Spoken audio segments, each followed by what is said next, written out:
Hello, everyone, to everyone who is just joining, everyone just waiting, and to everyone watching things back on the VOD, whether it's here on Twitch or on YouTube, depending on when you're watching this. Hello, welcome back to another stream, and once again, it is Game Dev Sunday. Now, last week, in terms of what we managed to get done, I'll probably go over that in just a moment. Now, the main thing I'm thinking about today is, like, of course there will be bits getting done and whatnot. No...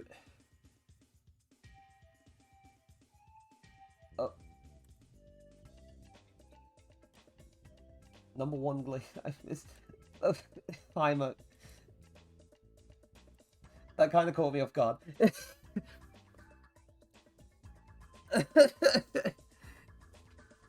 But hi, yes, so I'll go over what I managed to get done last week, in a moment, but the main thing I'm wanting to kind of sort of... Probably, yes. Most definitely, yes. But yeah, I need to get my mind back on track now. Good lord. But yes, as you can tell by the stream title, I do need to plan out some things in terms of, like, I of course have a vague idea of what it is that I want to try and get done to actually, like, make a proper prototype and all that jazz. Or maybe even a proper demo, who knows, we'll just have to wait and see what the future brings. But in terms of literally everything else, also I don't think I loaded up the thing for, yep, there we go, and I did for Rider, and I did for Clip Studio, right, so, where is, yep, the prereqs for the eventual prototype. So, in terms of what I do want to try and get done, like, step by step going forward, like, this essentially has kind of the somewhat exhaustive list of what it is exactly that needs to be worked on, or I want to try and work on. However, I've just kind of been bouncing around from, like, one area to the next and not really properly zoning into one thing for, like, more than a few weeks at a time, at the very least, with the project. And this would be probably mitigated somewhat if there was also the whole matter of just doing more, like, during the week and whatnot, but that's all about, like, finding time and planning around, like, other things, like trying to do, like, editing and stuff. But in terms of a somewhat exhaustive list, this is along the lines of what it is I want to try and get done. However, as I said, I just keep jumping from one idea to the next. So the main thing I want to try and do today is I want to try and properly plan things out. The reason being is because although it is common practice to create, like, a game design document and such when you're, you know, planning out a project, when you're trying to sort of determine, like, your genre, your gameplay style, your mechanics, whatever, like, resources or assets that you need, it's essentially your timeline or time frame for trying to get certain objectives done, and so on and so forth. I have somewhat neglected that, and that isn't really a good thing. I guess I kind of did it somewhat at the start of the project, but I haven't really properly fleshed one out. You know, never a good thing. So, I suppose, in a way, I want to try and, like, throw the ideas out there and sort of, like, make a note of just sort of, like, what is essentially required to just sort of be written down, and then plan out things from there. Also, as I said, using this, like, little list or little spider diagram of stuff as a bit of a reference point. So, and I really shouldn't, like, avoid trying to write a game design document, because it's... Oh wait, no, actually, I I did try and make a game design document for the project a year ago.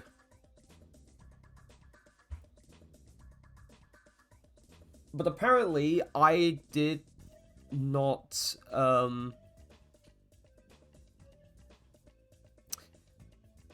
I didn't actually fill out all the details. So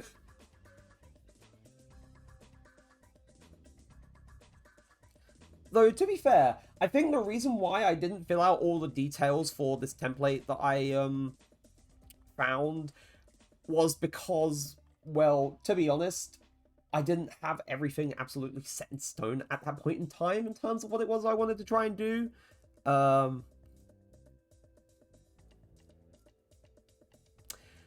So, yes.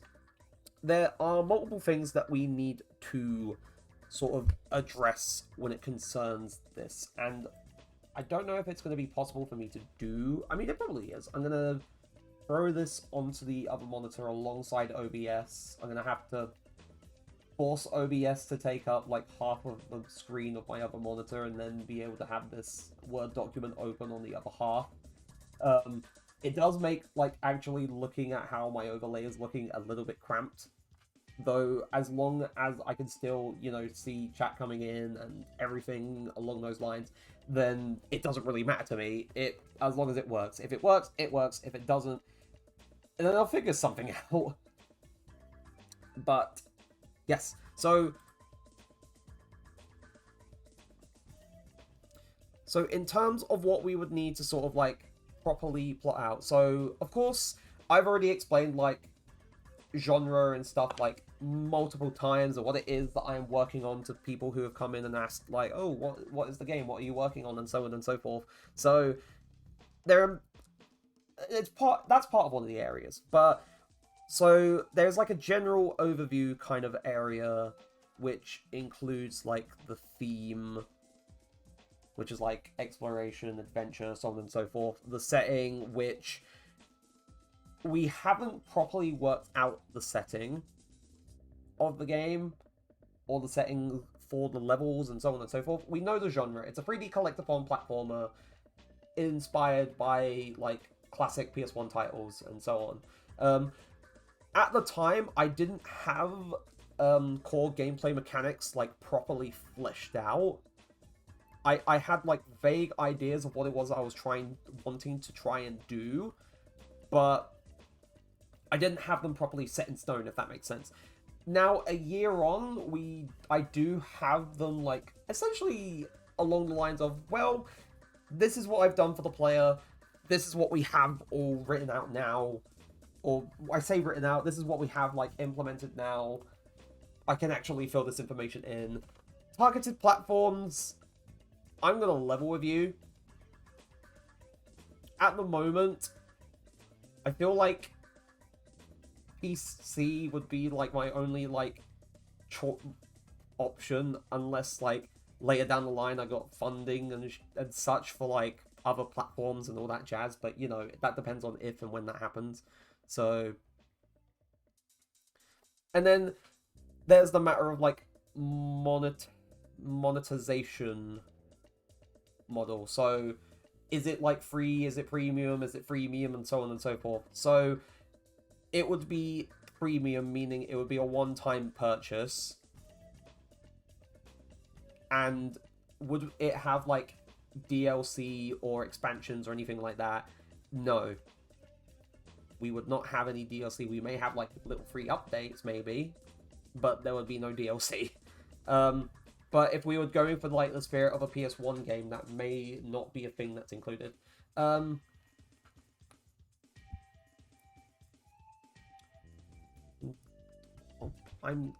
I keep accidentally pressing the Windows button instead of the control button, because I'm trying to navigate down in this document to sort of, like, just to minimize how much scrolling I'm doing, because it wouldn't take too long, but it's just like, this is convenient.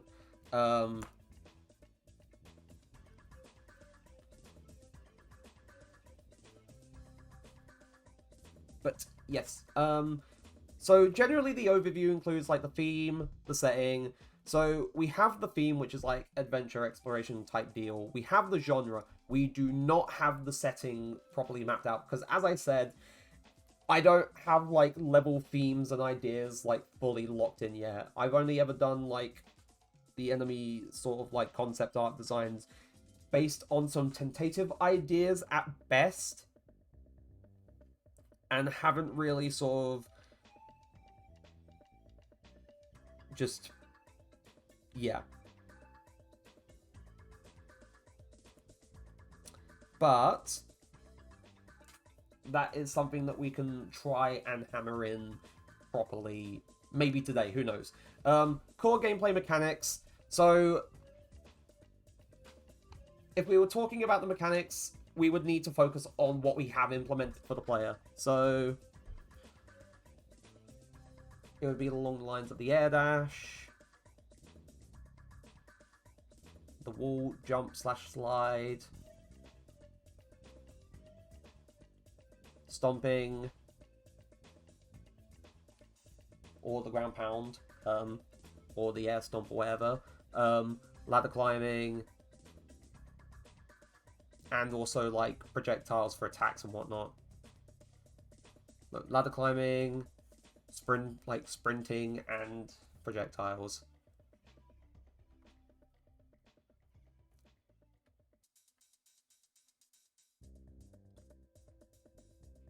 And as far as I'm concerned, that would essentially, because there's no like underlying like additional systems like, oh, there's this mechanic where enemies can do this based on like what the player does and so on and so forth.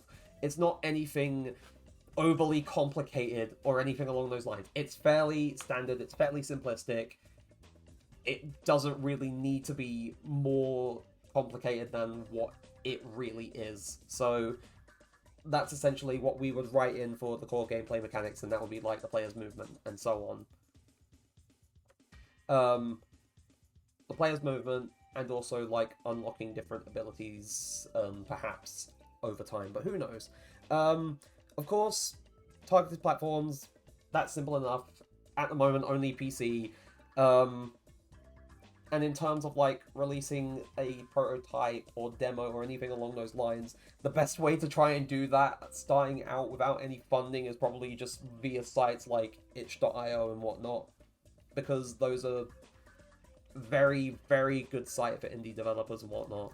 Good environment too. You normally find some pretty good like sort of like indie projects on itch.io, either to just play or study as well. So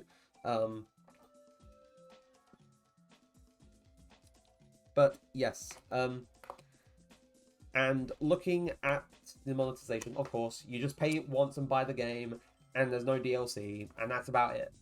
So the next part of the document as well, because it may as well just sort of go in stage,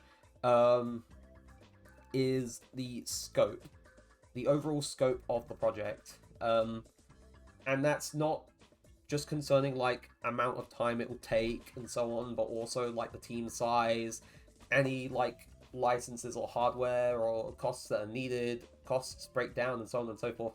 At the moment, I'm not really like operating on like any kind of like additional costs outside of what I already paid for years ago for my PC, what I currently pay for like a monthly subscription license for Rider, the IDE that I'm using for programming and such, and the occasional like Unreal Engine course on Udemy for the sake of learning something that I may or may not try and use, or sort of like put a different spin on or transfer over in some way, shape, or form to like any particular project I'm working on, or if I need to do something for a game jam and so on. Speaking of, I don't know when it's starting. I know it's soon. Hold on, actually, I should probably look on my phone just to save, like, bringing up Opera GX on my other monitor. Let's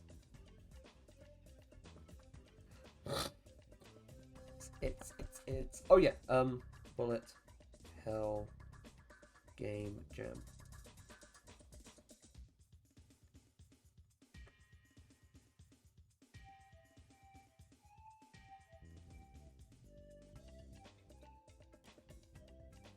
Wait.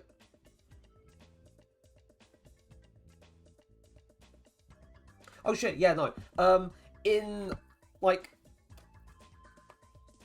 5 days? Yeah, in 5 days. So on Friday, the Bullet Hell Jam starts on Friday, and if you've been here long enough, then you'll remember that I took part in the Bullet Hell Jam last year. There was like a little project I was working on with a few people I knew, around about that point in time, and it was a neat little project. It's like still up on like the itch.io and whatnot, and it was a fairly solid project. Like, it wasn't too big, but, you know,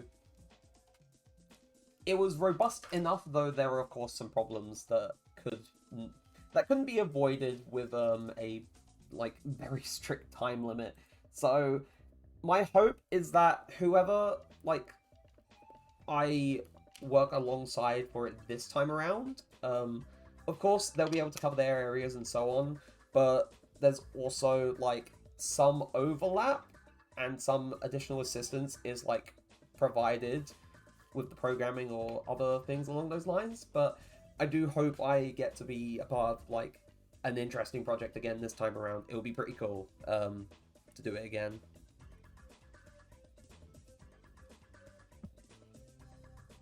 But yeah, anyway,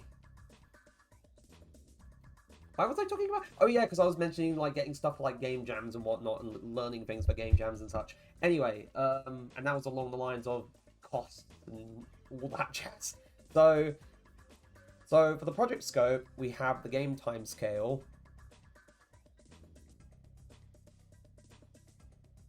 which encompasses like two little things. It encompasses overall cost, which at the moment we have none. We have no cost at the moment, none ATM, so none at the moment. And then also timescale, so how long it will, the actual timescale, so how long it will take to develop. There is no, like, estimate. I don't have a proper estimate on how long it could possibly ever take to sort of fully work on this. Like, maybe if I was to be generous, I'd say within possibly 4 or 5 years, give or take, depending on like if I'm the only one doing this, like working on this ever, or if I ever manage to rope like friends and whatnot in to help. But that all depends. So I'll say like 4 or 5 years minimum as a generous sort of like a generous kind of like estimate of how long it could possibly take to get this all done. And that's depending on whether or not I actually decide to lock in and every so often do more than one game dev stream a week. But that depends. There's the overall team size.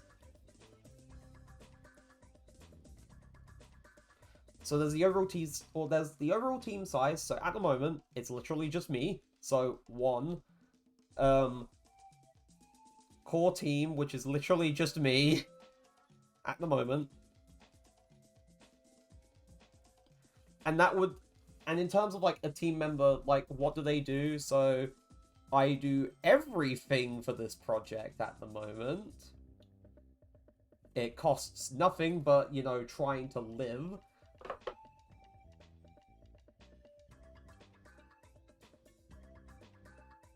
So it costs nothing but living costs. Because, you know, it's me. And so on and so forth. And according to it, it says lists as many core team members as I need to.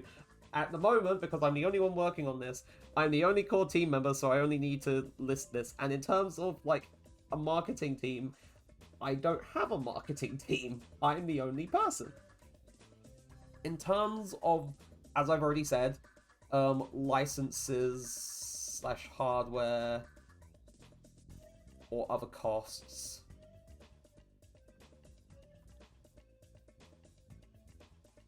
The only license as I've already mentioned, is Rider, which is the IDE, or the programming environment. And hold on, let me double check a previous email that I got from I just need to find JetBrains.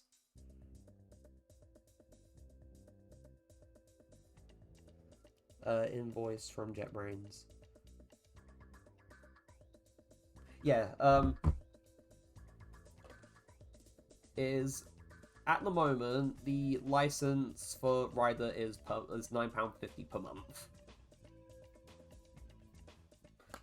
To be fair, the only reason why I have the license for Rider is because, like, Rider as a whole, I enjoy. I do like some of the little, like, quality of life features Rider has when it comes to, like, games development and whatnot, and I much prefer it over Visual Studio and VS Code and whatnot.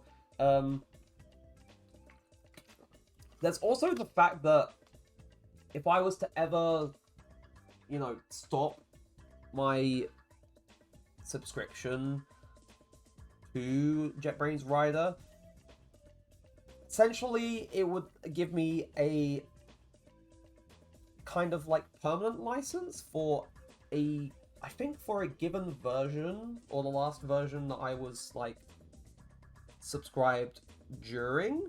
So, you know, cool shit. Good type shit. Like,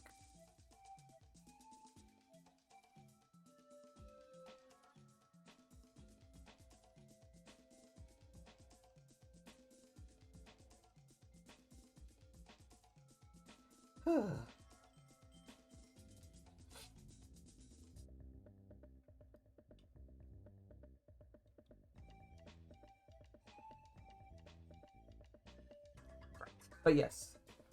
Yeah, no, it is interesting stuff. Like, it is pretty cool that, like, even if I stop,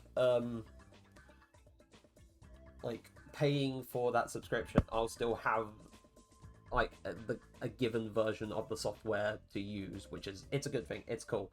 But yes, project scope includes, like, the timescale, so overall cost of the project, which is none at the moment, like, licenses and such, the amount of time it will take to develop the project, the team size, what each team member does, and that would be between, like, not just, like, a general development team, but also a marketing team when applicable.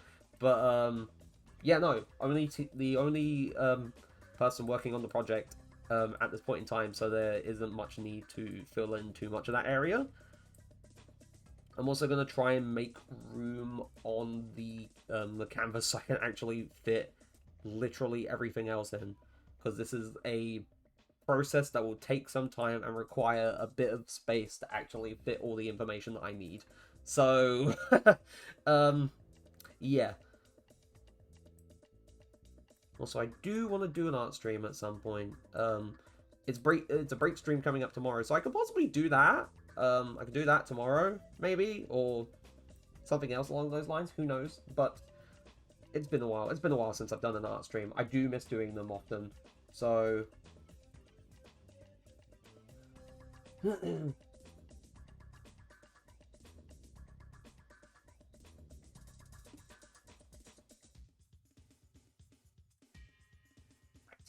but the next section is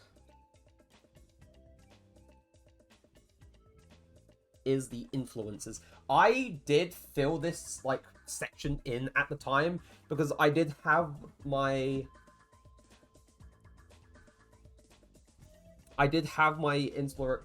inspirations clear as day there. To be fair, it's not just Spyro that serves as an influence for this project, though it is the primary influence for this project. Spyro is the main influence for this project, but there are a few others, and that is not just like games. It can also be television, literature, movies, and all that jazz. But in terms of what I noted as influences, so of course, Spyro, Collectathon, collectathon, visual style, especially given like PS1 hardware during that era. Sound, possibly the sound design as well. Also, at some point during stream today, if need be, if I wanted to like give an example of stuff, I could always just boot up. I could always boot up the emulator and go over stuff with Spyro 3, like original Spyro 3, just to make a point in terms of like sound design and such. Because there are some things I do want to point out. So Spyro is one of them. Super Mario 64 is another one. And this is more like this is partly like in terms of movement mechanics, so part movement mechanics, and then part design philosophy.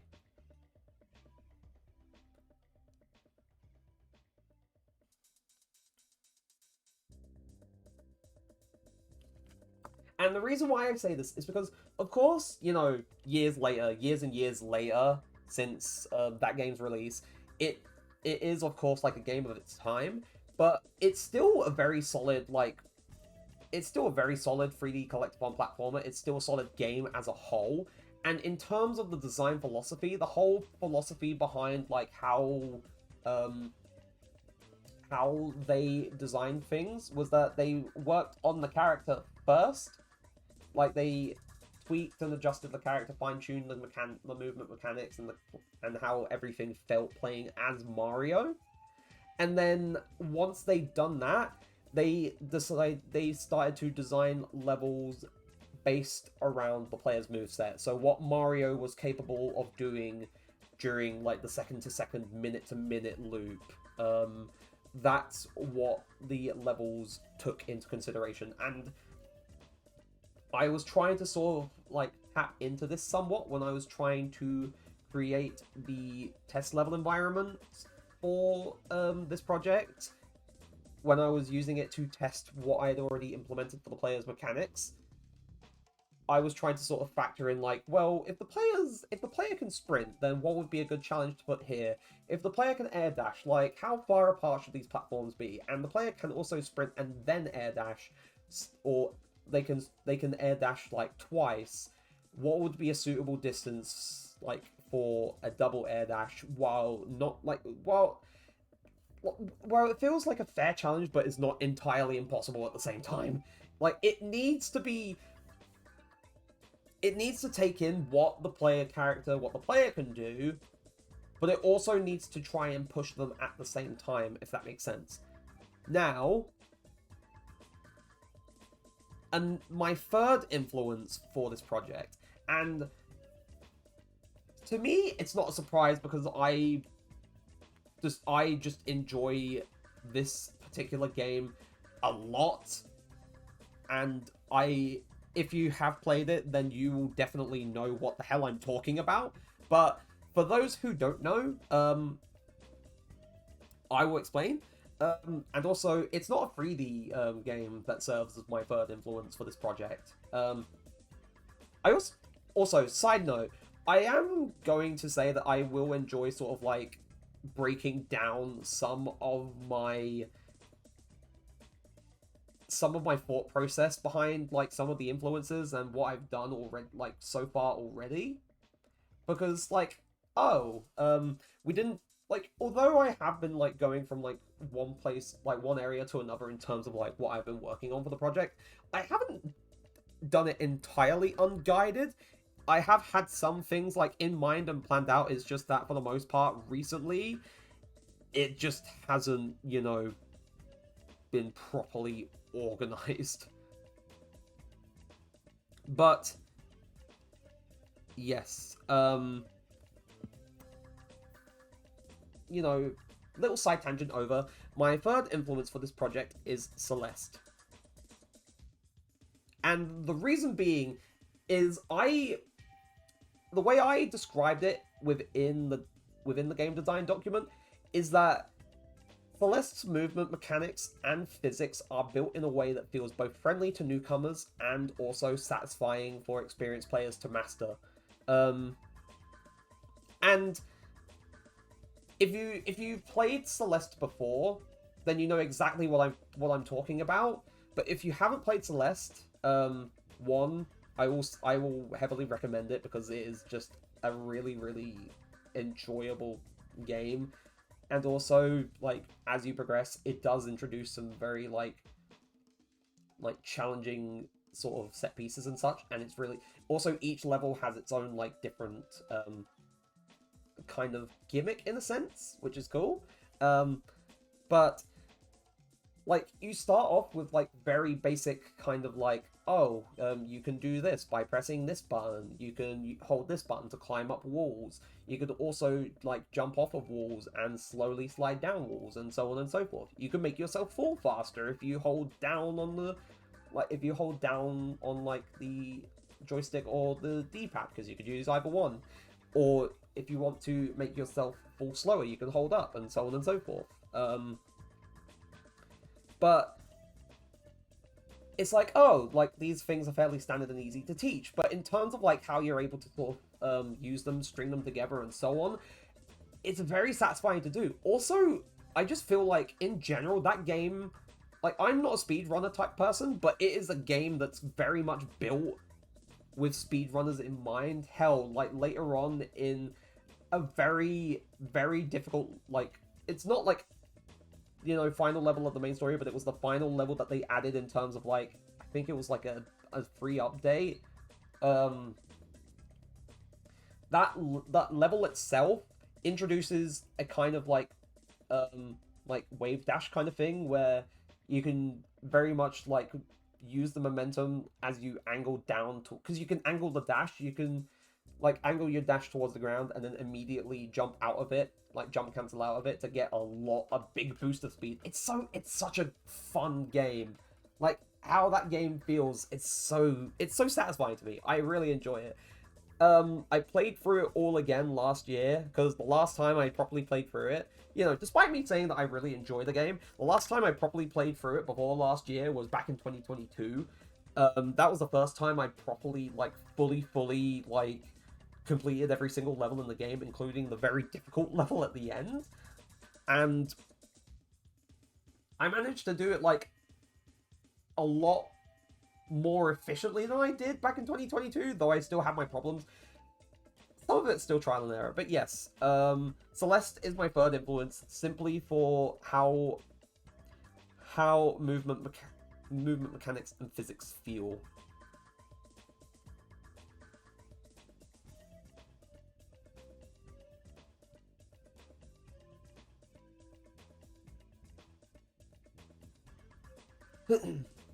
But yes, I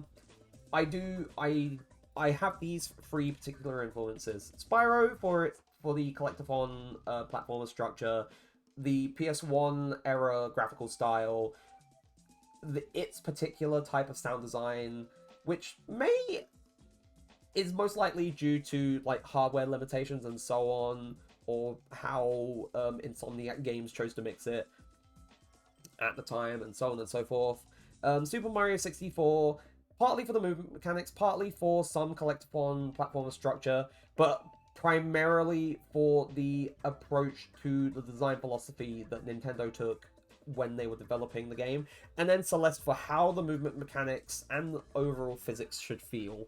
Because I want things to feel satisfying to sort of like fairly friendly to pick up, but it's satisfying to master and string things together. And I feel like maybe later down the line, things may need to be adjusted in order to allow more wiggle room for that. But overall, I have some fairly strong influences here, and I want to, at the very least, I want to try and draw from them all a lot more. Like, not just Spyro.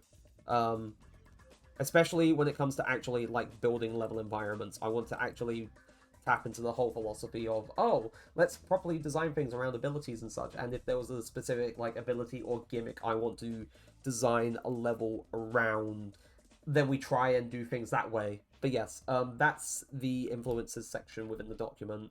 Um, the next thing, and the next section, and I think this particular no, not this section, but the two little sections afterwards,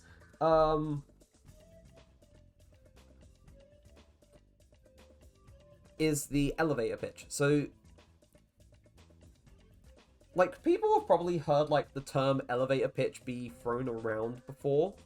And trust me, before I properly knew of the definition of it, like, I know I definitely know it's been a few years since I was properly, like, taught, like, what the hell an elevator pitch means. But for the longest time when I was younger, I was like, what the hell's an elevator pitch?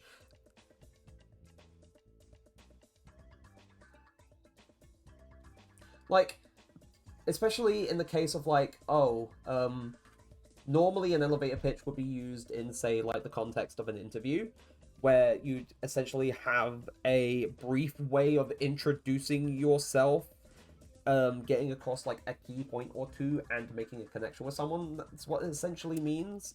But in terms of an elevator pitch for a game, you want to give, like, a fairly brief description of what your project is, or a fairly brief summary of what the project is, or what it does, and what you're doing.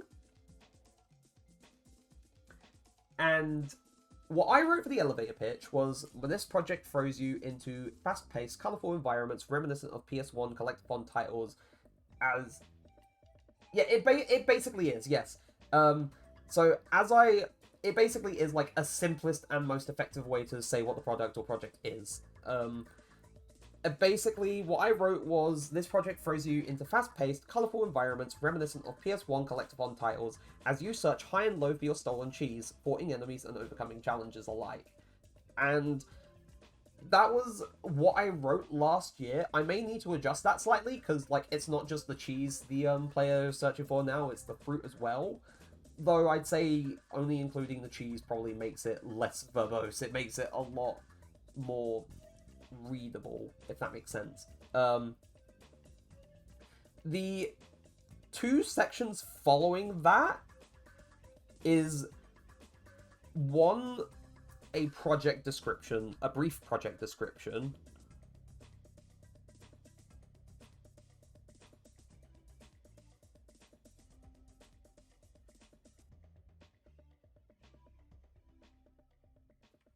And then a second project description, which is a more in-depth description of what the project is.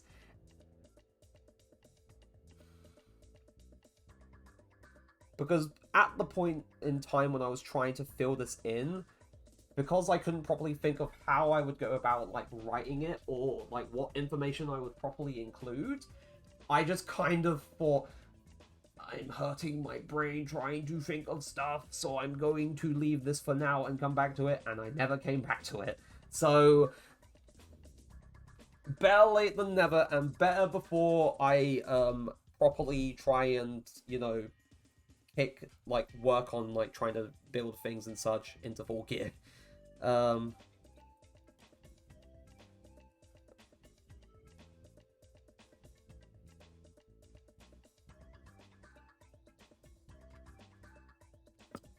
So for the brief project description, it asks for 2-3 paragraphs. So a 2 or 3 paragraph description of what the project is. And then the detailed one requires 4 to 6 paragraphs. So slightly more. And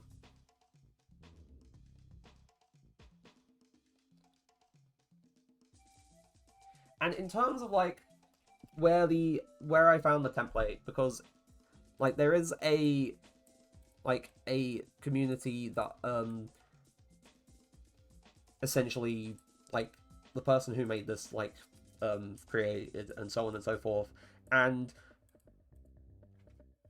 I hadn't really, like, properly asked, like, in there, like, well, if we're in terms of the template, so on and so forth, how would I go, like, what would I, like, try to ideally include within the project description, like the brief or the detailed version. And I should probably definitely ask that, because it would be nice to try and get some insight on things. And also, at that point in time, I was in the stubborn mindset of being like, well, let's try and figure it out myself, because, you know, I can think of stuff. I can do things. But I never did do it at that point in time. Also, I'm gonna go quickly grab something. I will be back in a few moments. I will not be too long, so just hang on tight and I'll be right back.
Right, we're back. Cool. Sorry about that. Right. So aside from like the little gripes I have with trying to like figure out on my own like how I would do the like the project descriptions, the next part after that is something that is essentially what sets this project apart. So what makes this project different to like other projects that are like out there on the market right now?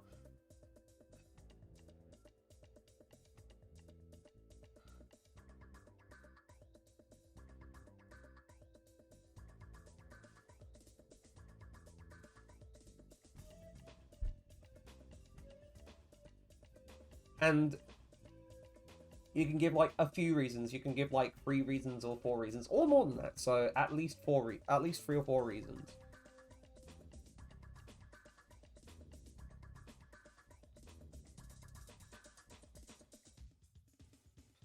So the next thing that the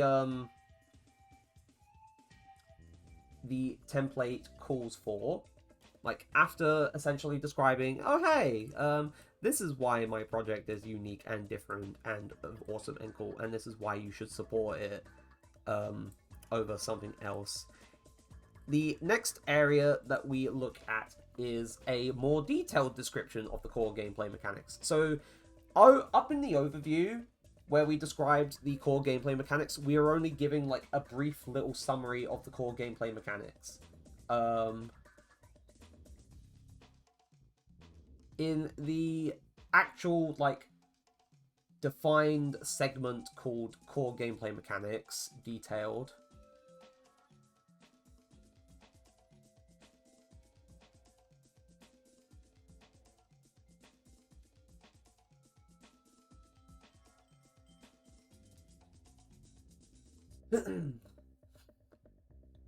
for each mechanic,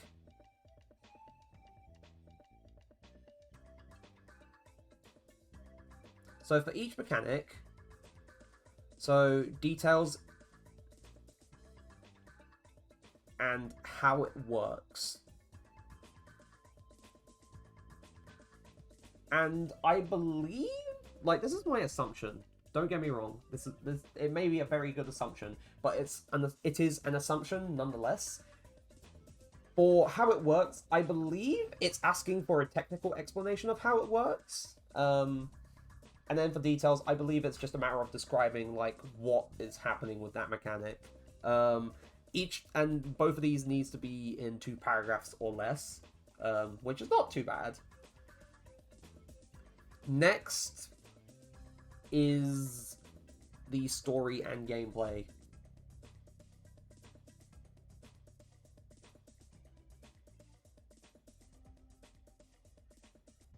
The next section is story and gameplay. So we have a TLDR of the story.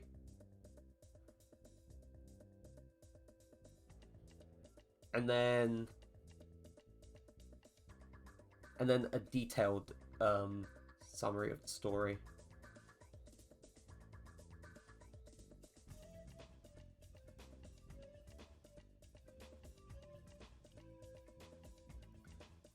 And I think in terms of like how you would want to try and do this, you'd want to try and make your detailed summary of things first. Because then once you have a detailed summary of things, you can then easily make the TLDR version. Because the brief version of the story is supposed to be just a TLDR of like detailed story. The same thing goes to the gameplay itself. So TLDR gameplay.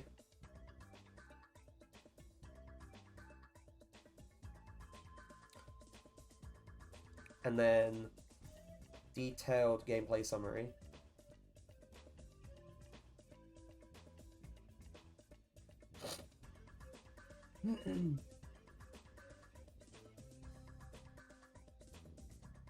So, and then you would combine the detailed gameplay summary with the detailed like core gameplay mechanics section that was literally sort of gone into.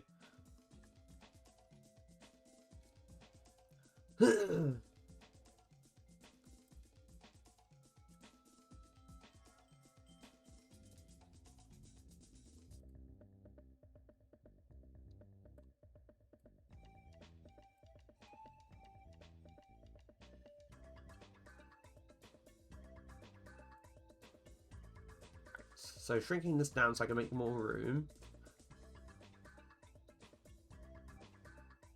So from like back when I was like in college, like before going to university and whatnot, one of the things that I did in college, like as a module, was a mini like game development module.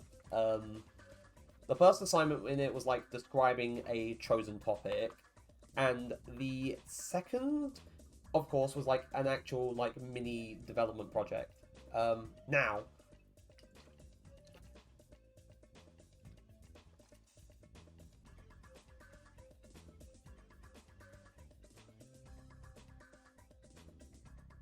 sorry. Now, in that project, I also had to do a game design documentation and a game development documentation. But for the design documentation, at the very least, as far as I can recall, there was, I believe, something called an asset library or something along those lines. And basically, what the next section dictates is what assets are needed. So what assets and resources you need. So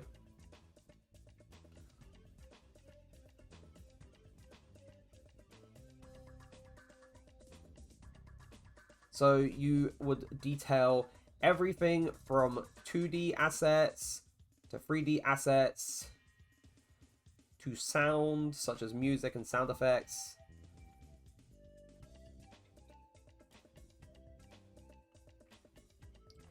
You would also detail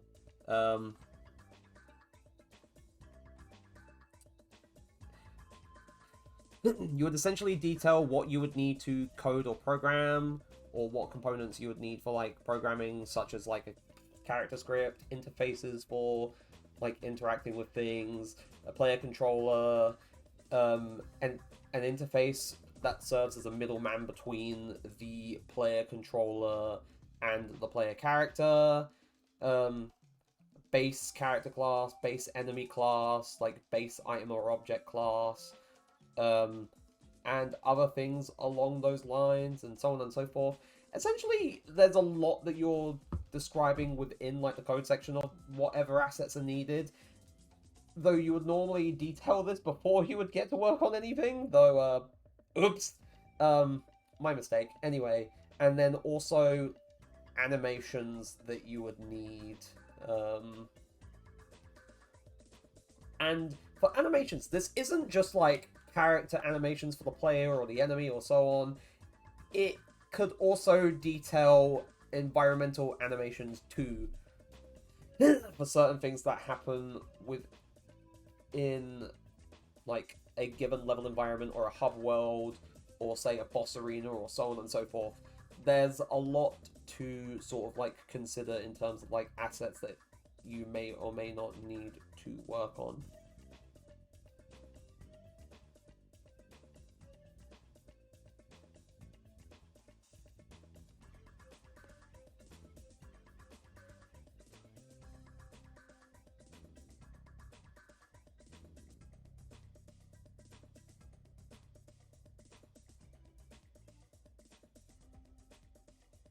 But yes, that would essentially sum it up for whatever assets you would use or need. And then the last thing is the schedule. I do not have a proper schedule for this. This entire past year of me working on the project, as I said, while some things have been mildly planned out, a lot of it has been me moving from one thing to another, and doing things based on how I was feeling or what I felt could be useful to work on to slowly work towards the prototype. So this is essentially everything that is dictated by the document. Also, ads will begin in about 2.5 minutes, chat. Just as a fair reminder. But yes, this is essentially what the template that I originally was trying to make a game design document from dictates. And the reason why I am going through it today, the reason why I have just been sort of like explaining everything, is because one, it's good to fill in the gaps of what I have done where, you know, I never wrote it down before.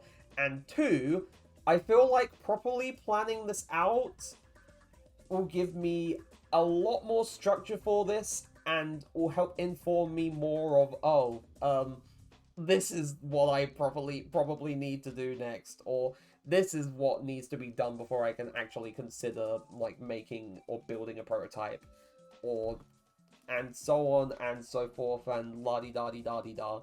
But yeah, it's mainly for my own head and being able to properly organize things and make sure that it all like makes sense in my head and all that jazz.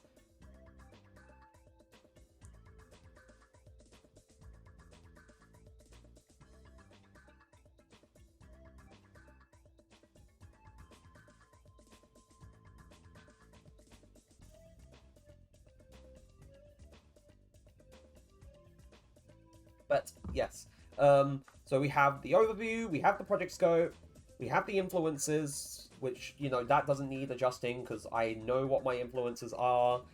I already have an elevator pitch. It's just working out like project descriptions, like both brief and detailed. Basically what sets this project apart is essentially, you know, unique selling points or USPs, core gameplay mechanics, detailed. That would essentially require just like parroting a little bit of what would be done for like the brief description of the core gameplay mechanics, but sort of explaining more so what is happening with each one, what it allows the player to do, how it works on a technical level, the story summaries, the gameplay summaries, and the summaries of what assets are needed or going to be used, and then the schedule, I suppose. But yes, ad breaks are starting now, so we will be back in a few minutes. So hang on tight, and we will be back soon, chat.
And we're back!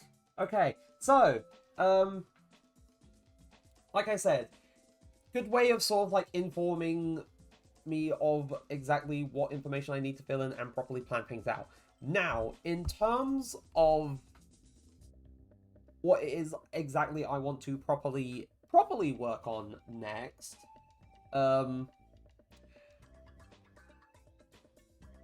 well, let me think. No, I have something in mind. I have something 100% in mind. So, after that long little discussion about, you know, the game design document, planning things out, and so on and so forth, I want to call the attention to something that is somewhat important for, you know, overall atmosphere and stuff. And also, I don't know why... There we go. That's gone now. Okay, so, in terms of the project itself, in terms of how things feel okay for the most... Or, I said not... No, that's not what I mean. Right, so, things are good. So, we have, like, the player character moving around. We have, you know, like, sprinting. We have the air dash. We have the air stomp. We have the ability to wall jump. We have the ability to wall slide. We have the ability to climb whoops. We have the ability to climb ladders, climb down ladders, jump off of ladders, and so on, or jump down from ladders, and so on and so forth. We have our primary collectible. We have our, like, secondary collectible. We have an item that can give, like, extra lives. We have, oh yeah, the ability for the player to attack, you know, shoot projectiles and such. We have somewhat standard enemy AI. We have, like, the ability to knock back as well. We have the ability for the enemy to attack and pursue the player at the same time.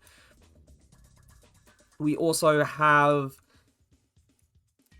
enemies that are capable of running away from the player when the player gets too close to them. Enemies can die as well, which is good. We have moving platforms as well. We have two types of moving platforms, actually, now that I think about it. We have this one which just moves from a fixed point A to a fixed point B. And then if we go up along here, we have a moving platform that is capable of moving along a path, or a spline path. Whoops. I should have made this larger, but yes, this all works. This works fairly easily. And also, once again, kind of gonna go over, like, a thing I appreciate about Unreal, the fact that I don't have to program in, like, the logic for having a player move with a platform, unlike in Unity, where you'd need to try and, like, parent the... Like, either parent the player to the platform or a thing on a platform that's, like, moving along with it, or just doing some other long-winded,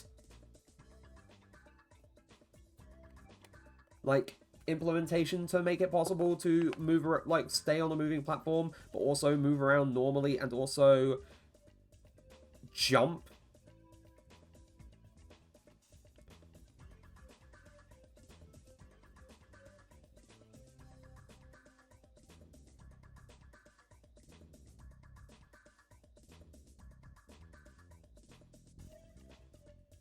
But yes.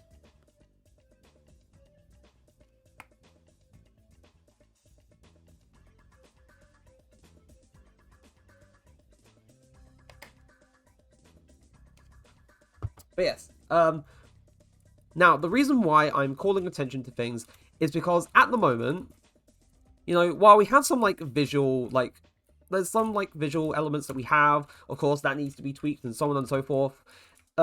The one thing that we are sorely lacking in terms of anything is sound effects themselves, you know, sound design as a whole. There is no, like, sound design at the moment is basically kind of non-existent.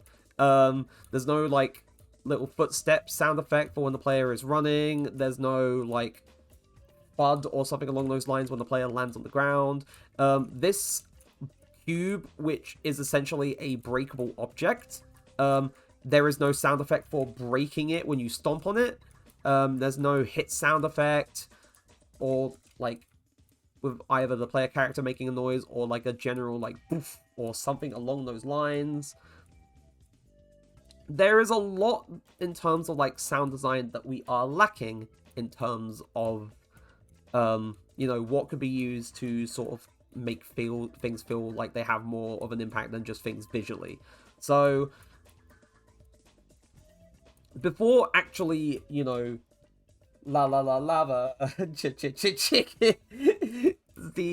lava chicken, yeah, it's tasty as hell. Hello, Heater. Of course you came into chat today, Minecraft movieing. But yes, before I actually, you know,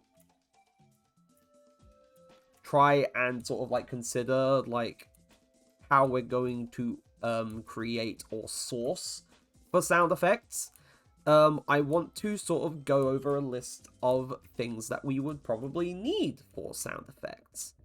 So, also, Heater, the roughly entire first hour of stream today was, for the most part, me going over a game design document template that I was trying to fill in like a year ago, and then sort of going over absolutely every point of information that would probably be needed to properly fill this in, that I have either attempted to do so at some point in the past, or, you know, I'm missing because I didn't manage to fill it in, and I'm going to try and fill it in slowly, but yes, a lot of stuff. Speaking of lava, I made a tomato and cheese toasty, and shit is like molten lava. Ooh. But yes, no, there is a lot of information that I sort of like highlighted throughout that template that I need to sort of like add or adjust or try and think about. In a way, this kind of fits in with like the assets used category and the sounds that we need.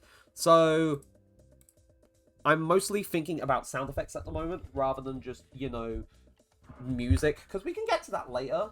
But yes,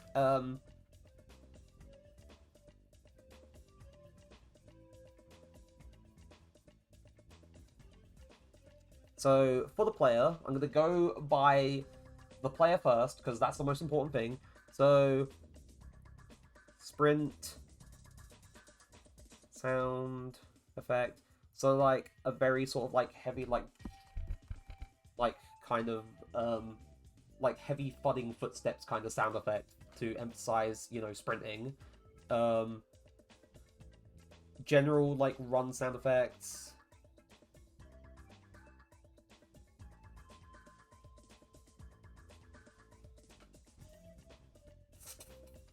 Kind of, yeah, kind of. Like, wall jump sounds.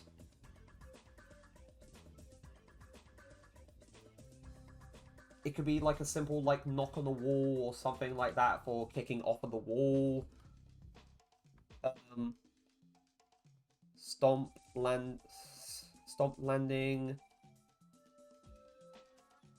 General land. Maybe like a little grunt or like sort of noise for when the player character jumps.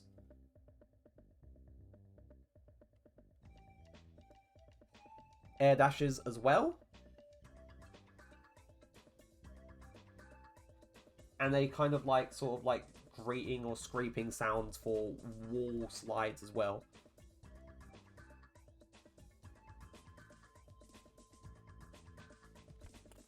Now, I do want to try and do that. The reason being is because it would be fun. I have attempted to do it before.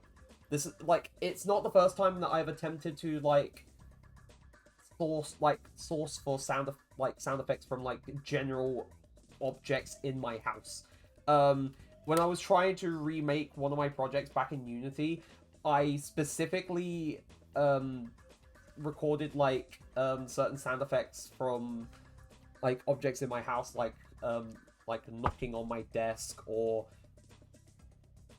like making a dink sound with like a frying pan or saucepan or a regular mug.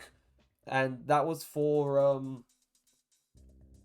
my 2D side-scrolling beat 'em up project where you got to play as the robot and whatnot. And like in the original version of that project, I just made like an 8-bit like kind of like chiptune sort of punch sound effect, and that was like, that wasn't really good. But then in the second version of the project, I just decided to just do like sound design properly, and it was fun. It was fun to do that, and I want to be able to get like, you know, sounds that really sound like very heavy and crunchy. When I needed sound effects for my animations in Uni and it wasn't something I could find online, objects in my house, bro. Yeah, no, like, I do want to, like... I just want to. I want to have fun with it. Because it would be so fucking cool, you know? I had to use, like...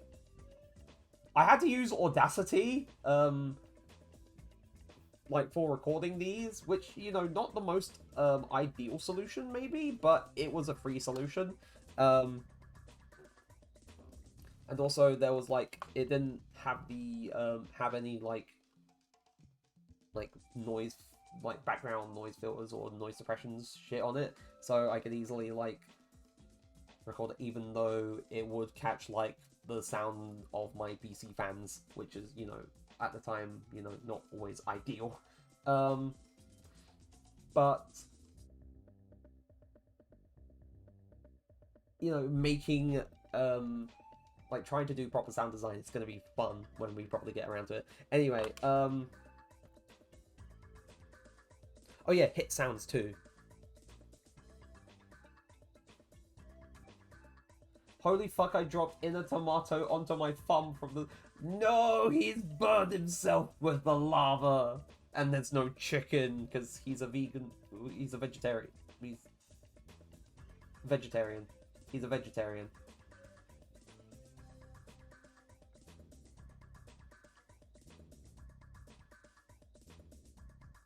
La la la lava. No, no, no chicken. Cheese. Also, I realized on the art stream overlay, I don't have Biggie Cheese here for some reason. I don't know why.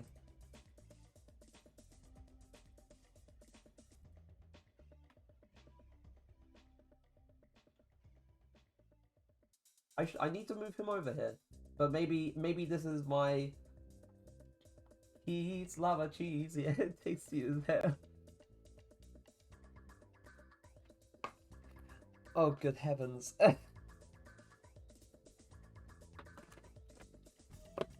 Actually, I just realized something. You know what would be a funny little gift to have playing like on the stream overlay? I'm gonna give you a few moments to think about it, Heater. You could probably guess what I'm thinking of, but I'll give you a moment.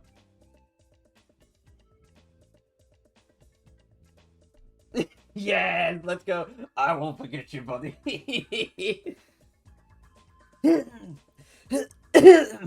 Now, the people who are also in chat, but also watching things back, you probably won't get this out of context. But since yesterday, we'd been quoting, like, that one, like, please do funniest stream on Twitch. Hold on, I need to find the GIF on Opera, hold on.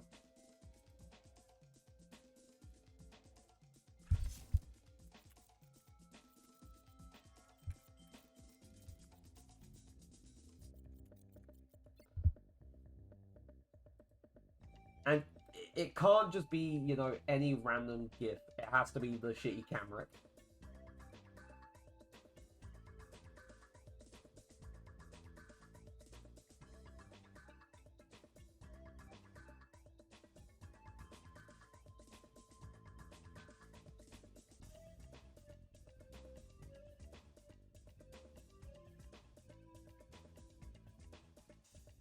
If it will give me one that works.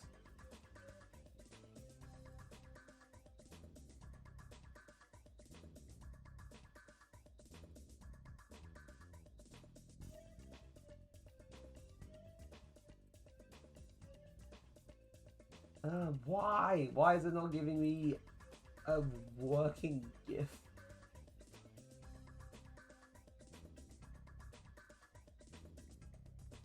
Save the one from You know what? Good point. Good fucking point. Good point.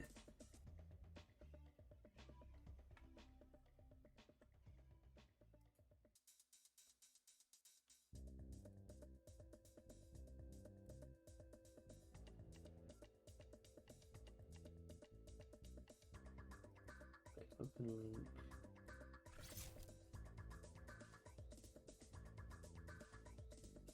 Why did it turn it into an MP4?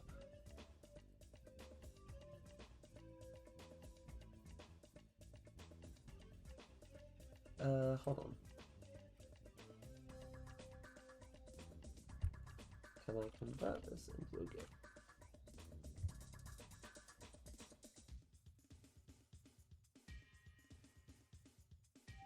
Oh.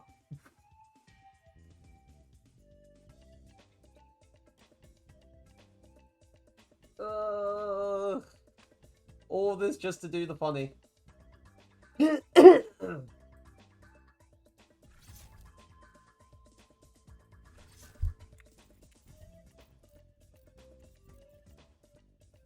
I'm gonna have to find a website that lets me... Thank you, Cloud Convert. You're my go.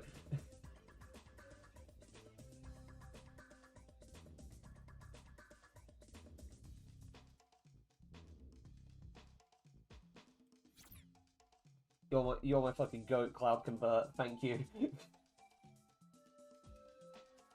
I'm gonna need to briefly bring this into full, like, OBS back into full focus again. Gonna add image source. So image. I'm gonna call this image, this source, I Won't Forget You, Buddy.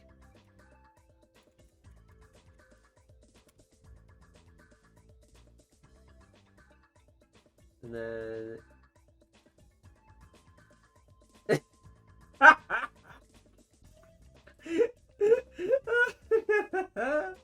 There we go. I don't know what it was. I think it was just him popping out from fucking nowhere.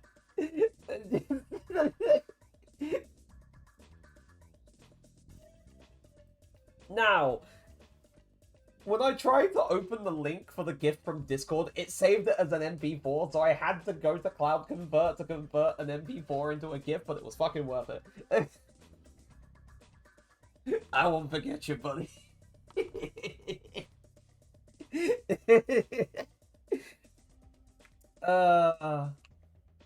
Well, it's a good thing that Luna doesn't watch my streams at the moment, because if she did, she'd probably kill me. It's the fucking that. It is. It's just like it's just the blink and the smirk.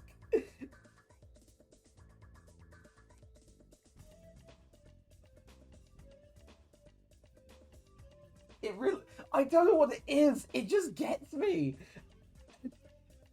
It's just the way Tom Hardy does it. Like, oh. But yeah, no. I may also phase out Biggie Cheese and replace him with Tom Hardy, Eddie Brock saying, I won't forget you, buddy. But yeah, it's like he suddenly remembered he was supposed to look fond.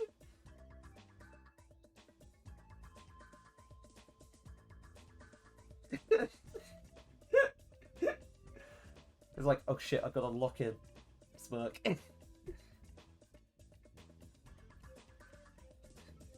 I kind of... Oh, God. Like, great strides are being made today.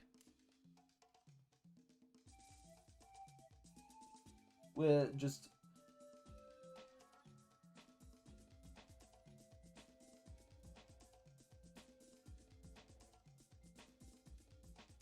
Like, it is definitely a film that exists. And we do need to eventually, at some point, watch the Venom movies in VC.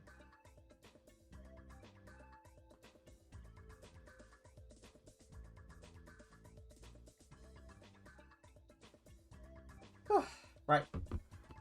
Anyway, back to it. Back to what I was doing before we went on this little bit of a...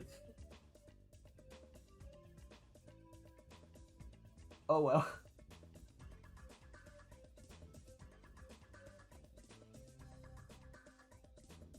Right, so... Owl. Owl?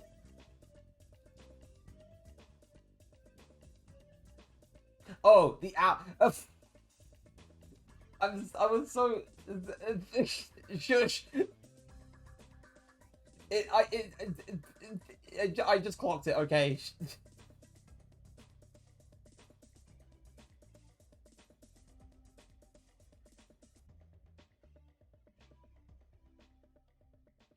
Oh yeah, also for the player attack sounds.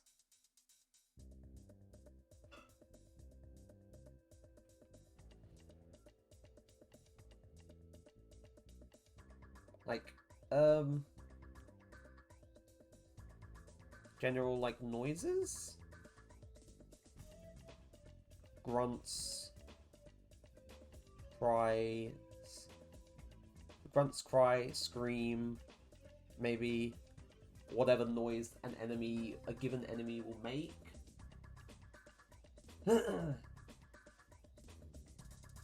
Whatever attack sounds they make, depending on what attacks they do.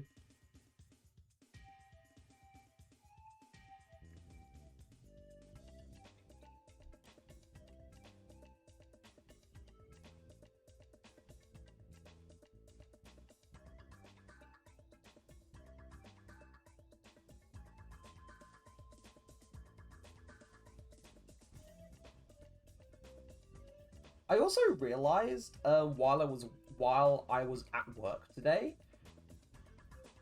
there is a potential like video idea or video like series idea I could do that I should probably write down in my notes before I forget.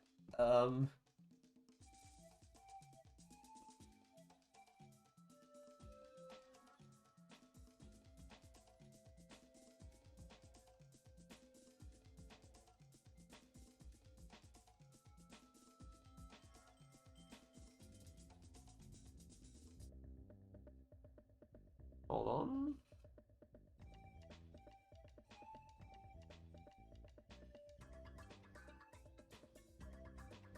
And honestly, if I was to like put these video ideas or this video idea into action, it probably wouldn't take too long to make, and could serve as a good like intermediary between like the DMC2 video and whatever the hell I'm going to be.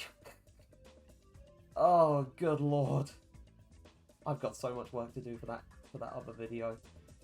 That's gonna take so long, but I know in the end it's going to be worth it. It's gonna be worth it in the end. But wow. It was gonna be so simple. And then the second game was thrown in. And then it bloated how much time I would need to work on this project. Not the game, the video. Yeah. God.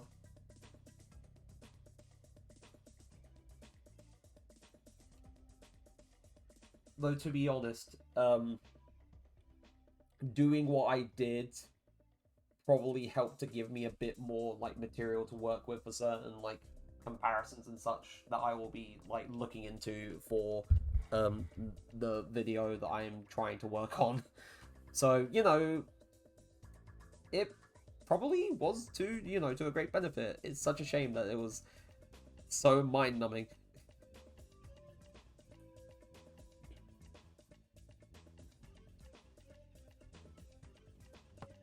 So in terms of like environment sound effects, I could have just, or I could have just erased it, or I could have undone it instead of like trying to scribble it out like it was on an actual piece of paper. So environment sounds, so level objects,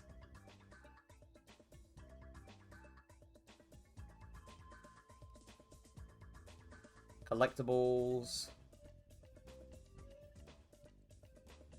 So the collectibles could have like their own little sound effects, perhaps.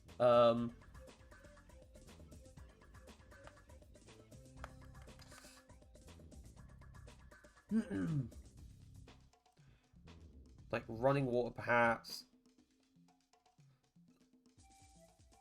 Lava.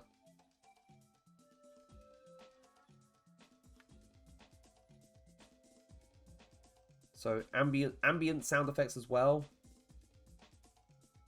Like certain like echoes or noises within the background.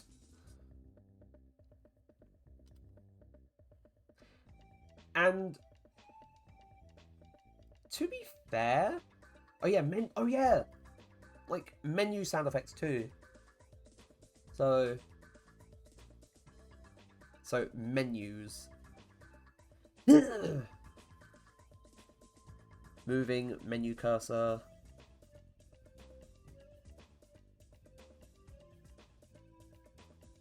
Button sounds, or button pressing sounds.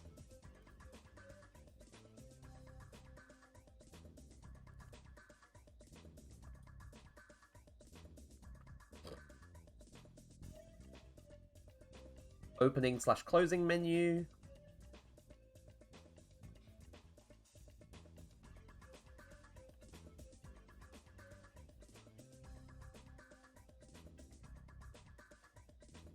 I've really balked. I'm just gonna undo. I've really balked.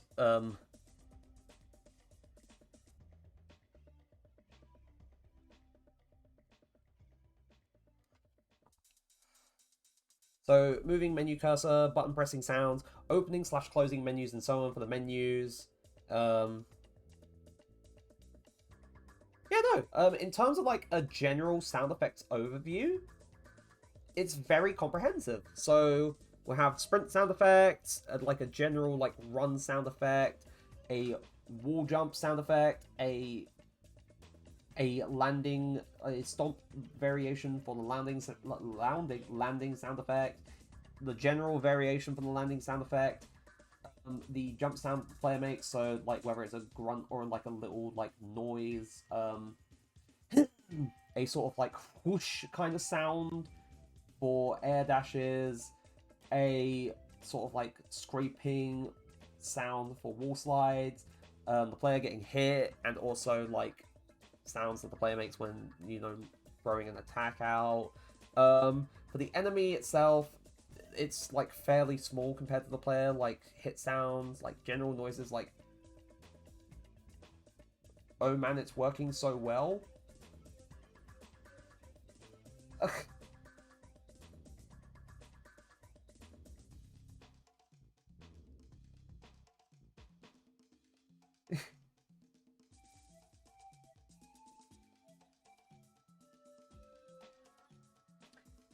But yeah, I left for a minute or two and came back. Let's go. Oh, I left for a minute or two and came back and my eyes immediately locked onto the GIF and I started laughing. That's incredible. I love it.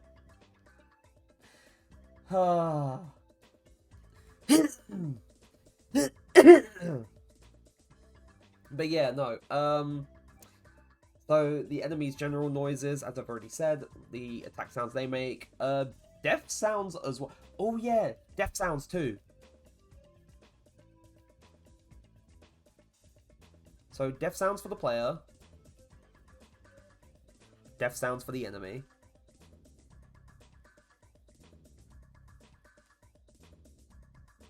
And maybe, like, Spyro as well will have, like, little animals as well. Perhaps. And then NPC sounds too.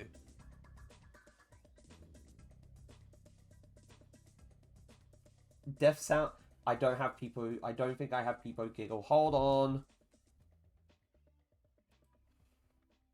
Let me go to Frank.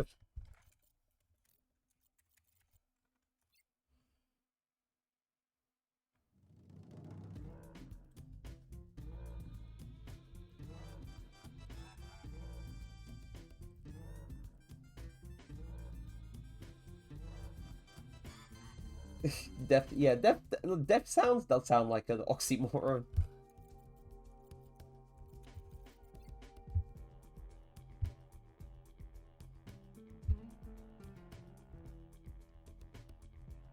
I don't know which one it is.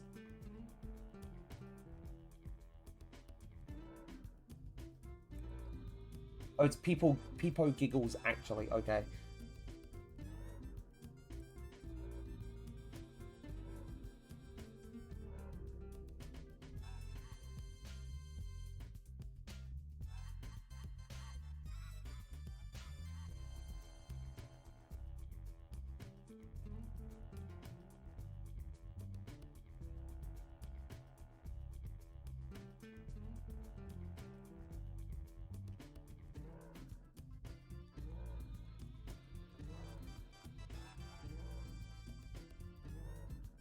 Okay, it hasn't taken effect yet. It will probably do its thing where it takes a moment to take effect.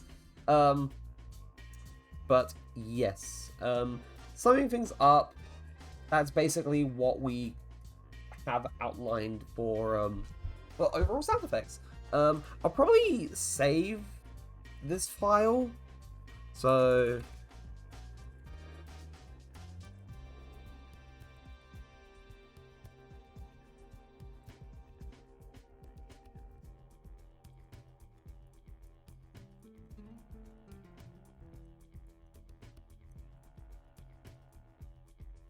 sound effects needed. So now, outlining how we're going to, like, no. Outlining what sound effects we need. Oh, he working now. Yo.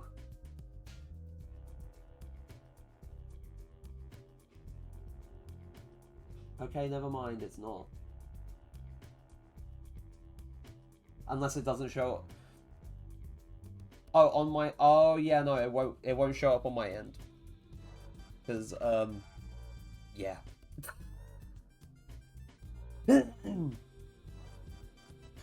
Oh, wait, I would probably need to refresh the browser source?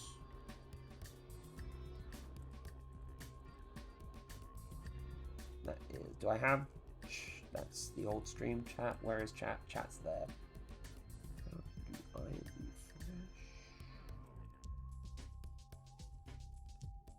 Oh wait, there is a refresh button. I'm silly.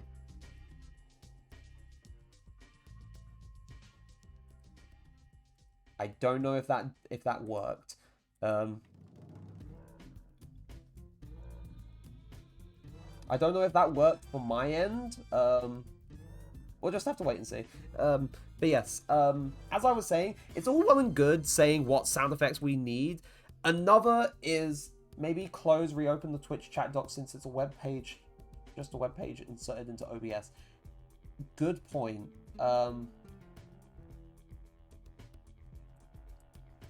So docs, chat,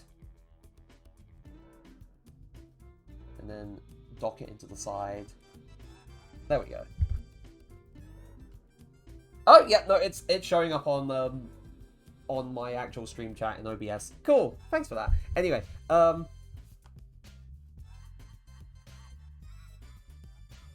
we now have Peepo Giggles. I'm slowly just adding more and more stuff to the library of emotes that I feel like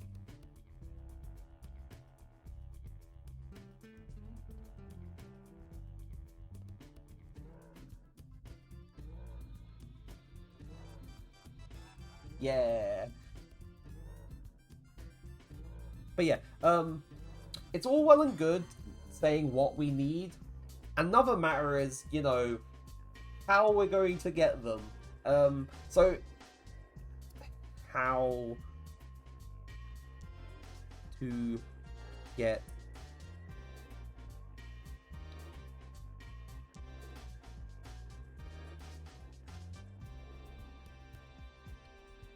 I've still not quite figured out how to get it to refresh on the chat source end. I think that's something to do with stream elements, to be honest. Yeah, that probably is. Because it may or may not just be a thing that's a case of, yeah, it won't do it while it's live and only sort of like updates itself, you know, once stream ends or anything along those lines. Who knows? I have no idea. Unless there's like a refresh in the actual like overlay settings for stream elements. Who knows? Maybe I could take a look. And then I still have my my webpage open for Don't Starve Together when I was looking up like stuff for the mandrakes. Let's see. Stream elements.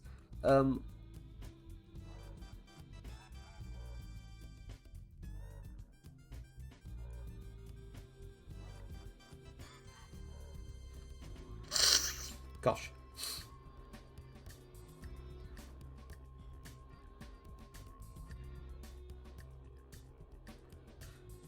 Right.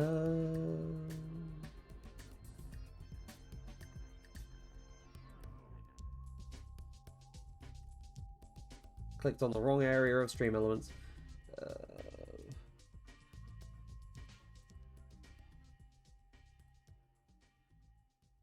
Streaming tools, overlays. Is this the one I'm currently using, or is this a different one? Oh wait, this is my alert box.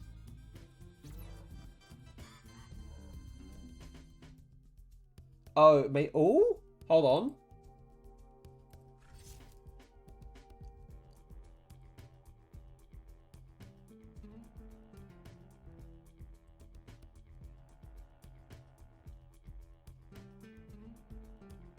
Labels, goals, session data, totals, saves.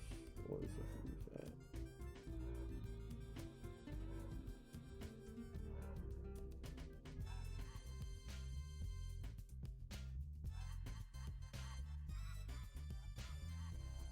Right, open your chat overlay settings in stream elements, then top corner is a little monitor icon with cogs in it. Yep. Open settings in there.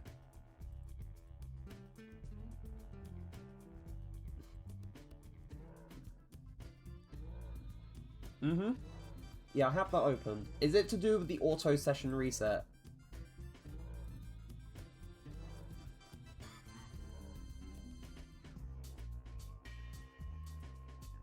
I think maybe. Because at the moment it only has it be like, oh, reset session 15 minutes after each stream end.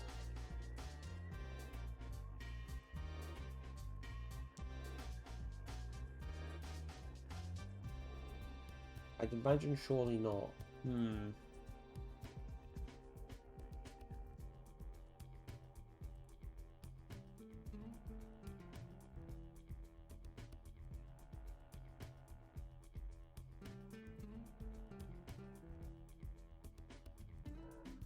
That seems dumb. Yeah. Right, so I refreshed the session data.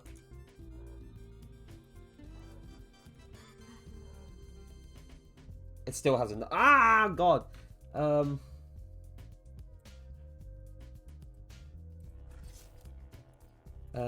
Stream elements.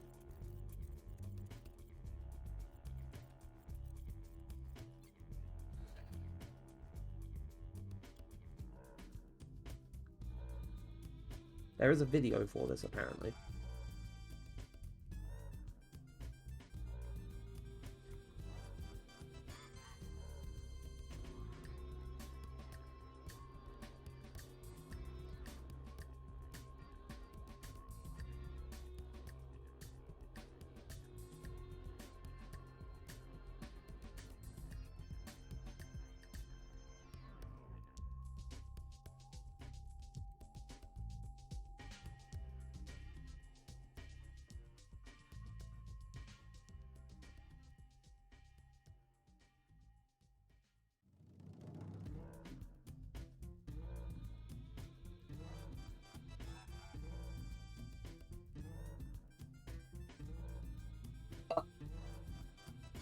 Oh, have you figured it out now?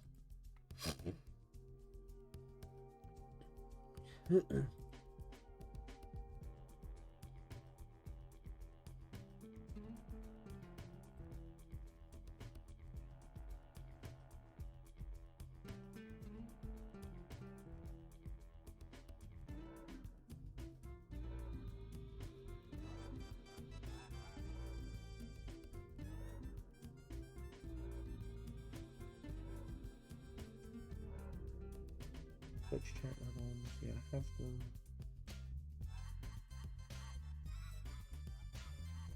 That's OBS Studio Twitch. Ah!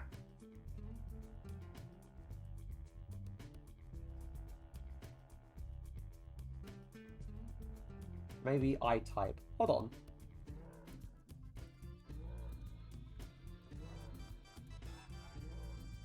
Hold on.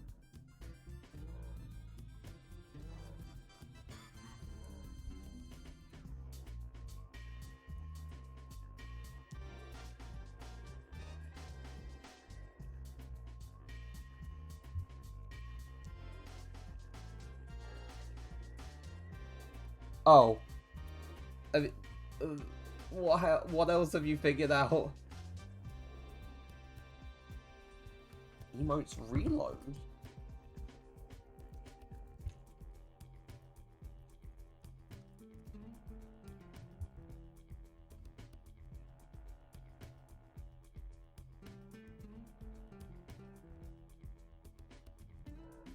It's still not showing. Why does it not show up in the chat overlay? Stream. Stream elements.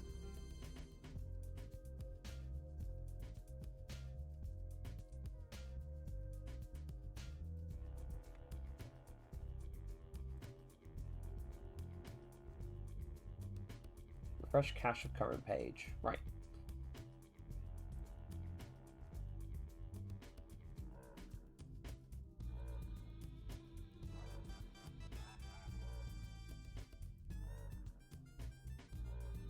Yay! It's not animated, but yay!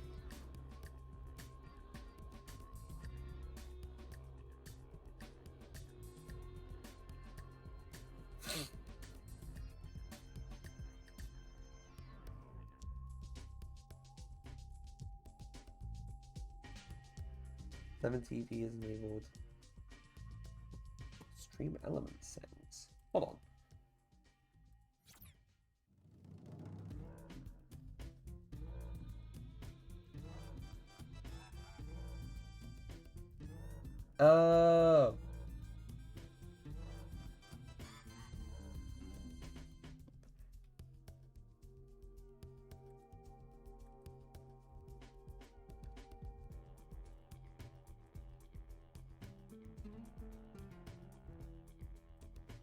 Right, so that's how that works. Okay, okay.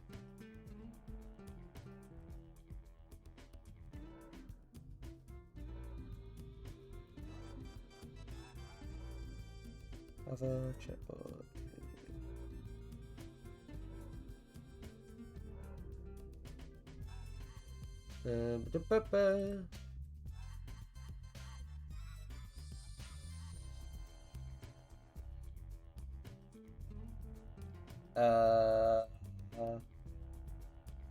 Right, okay.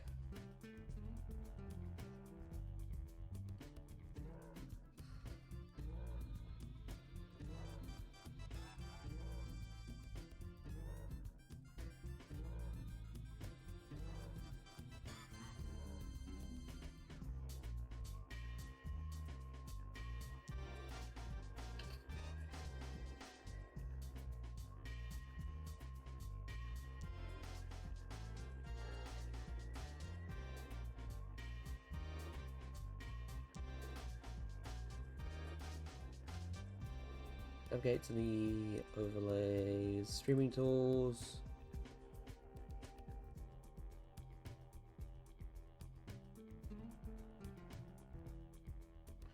Inside the editor, so edit. I think there's another thing as well.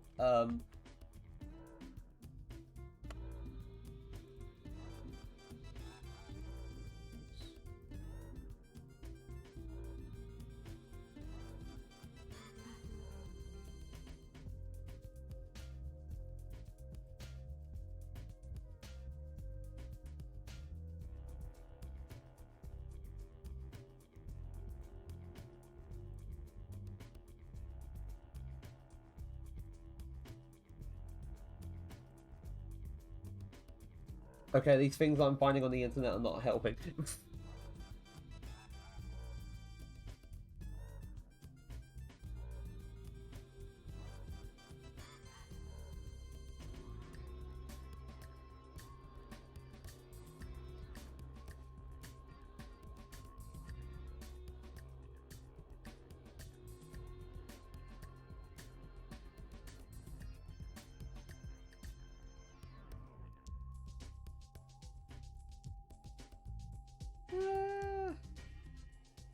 Never mind. Right, so as far as we're aware, that is what does it, and that's how it works. Okay.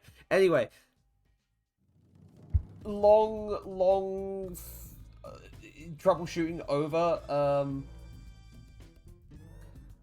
So as I was saying before we went on to this troubleshooting deep dive, how are we going to get them? So we have the two ways of getting them. Either source from online,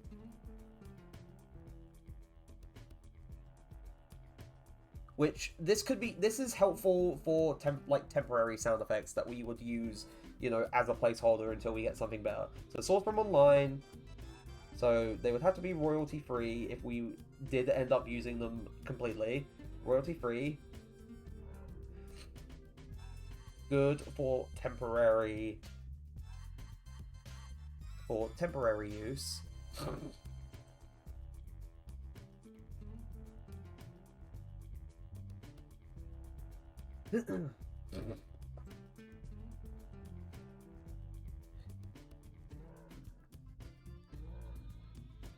The other, as we've already discussed, is using household objects.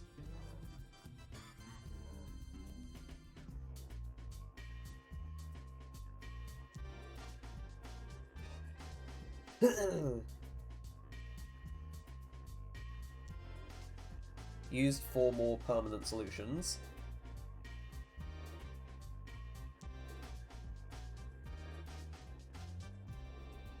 So using household objects, you would use them for the more permanent solutions. So in some cases, like, hey, maybe you want to stick with a royalty-free sound effect that you found. By the by, for me to be able to update the SE emote cache, you need to add me as a stream elements moderator for the... Right. Okay. I'm surprised.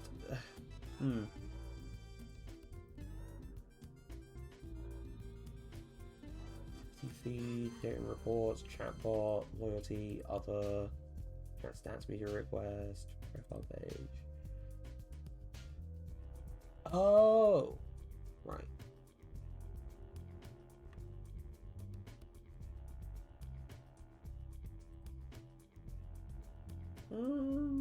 Other, loyalty, chatbot, revenue, sponsorship, streaming tools.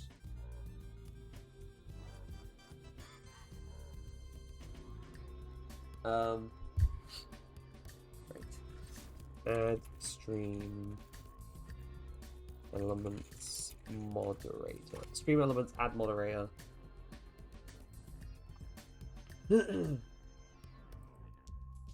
Follow so go to user profiles, go down to the My Managers. Quick access to set mod permissions and grant dashboard access.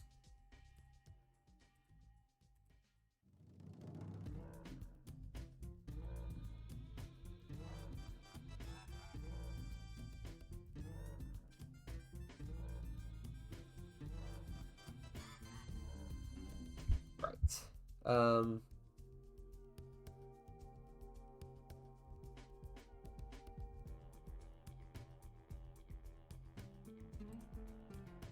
Bot supervisor.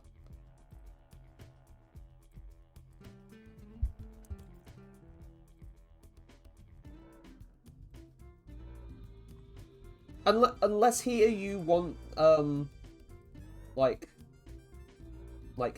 overlay access or editor access and whatnot, unless you only want to just be a bot supervisor on Stream Elements. Also, while I'm at it, while I wait for that, so yeah, right. To be fair, it would probably be good in case you wanted to do like a weirdly specific thing for the like the chat overlay and such. But yes, right.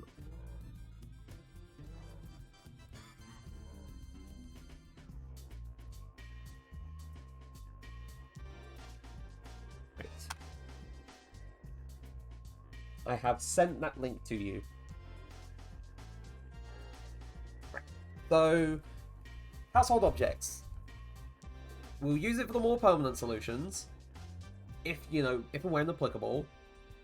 Requires more effort.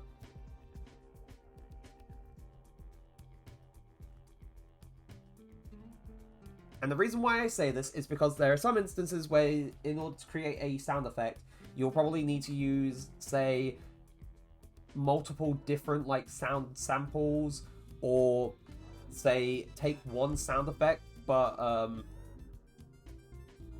adjust, like, pitch and, like, modulation and such for that given, like, sound, and so on and so forth. There's, like, quite a bit of work involved with it, but in terms of, like, the overall benefit of using household objects to create sound effects, it provides and allows you a lot of flexibility. So allows for flexibility in sound design.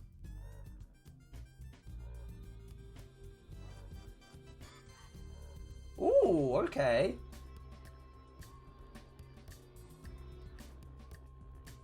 I can now also help with media share if you ever choose to do a you laugh, you lose or something. Ooh.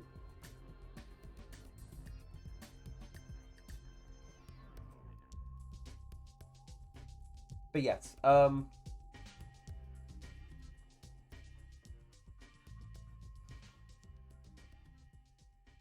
I know it took a long while to get, like, the ad break starts in a few minutes, chat. I know it took a while to get around to actually sort of, like, filling in the rest of this, but part of this, like, hour was, of course, trying to troubleshoot what the fuck was going on with the chat overlay and why it wasn't refreshing the emotes, and now we know. So, yeah. Oops. But anyway, we have what sound effects we need, we have our methods for getting them, but as well as this, an important thing I want to detail is what kind of style I want for these sound effects. Now, if we're going to emulate the graphical style of the PS1 era for this project, I also kind of want to do the same for the overall sound design as well. So, for sound effects,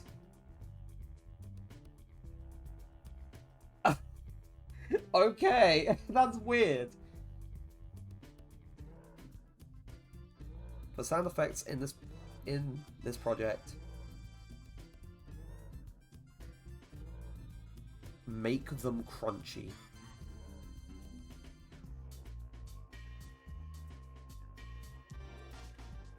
And now, I say this, and you're probably wondering, well, what do you mean by that? What do you mean by a sound effect being crunchy? What does that even mean? Also, what happened to the... Oh yeah. YouTube did the whole, like, videos paused, are you still watching thing. Like, I'm surprised it didn't do it when it rolled around to, like, this song in the first place, because it normally does when it rolls around to another song.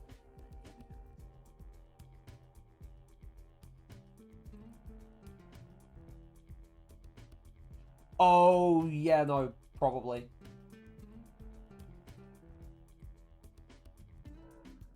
Because otherwise it will never refresh after stream. And I don't want to have to constantly go into, offline chat in order to do stuff. So, yeah, so that stuff's sorted out. I'll probably keep stream elements open on a tab, for if I need it in the near future. But yeah. Oh yeah, shit, ad break's dying. We'll be back in a few moments, chat. I'll get things set up for, like, the next little bit. So be back in a few moments.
Right. Welcome back, chat. Okay, so, as I was saying before the ad break, started and whatnot, there is a point that I was making here. So for the sound effects in this project, I want things to be crunchy. And what do I mean by that? I need it to sound like very like crunchy and weighty, and it needs to not sound like very like light or underwhelming, if that makes sense. So, there is a thing that I have booted up in the background during the ad break, and I'm going to quickly get game audio and stuff set up for it.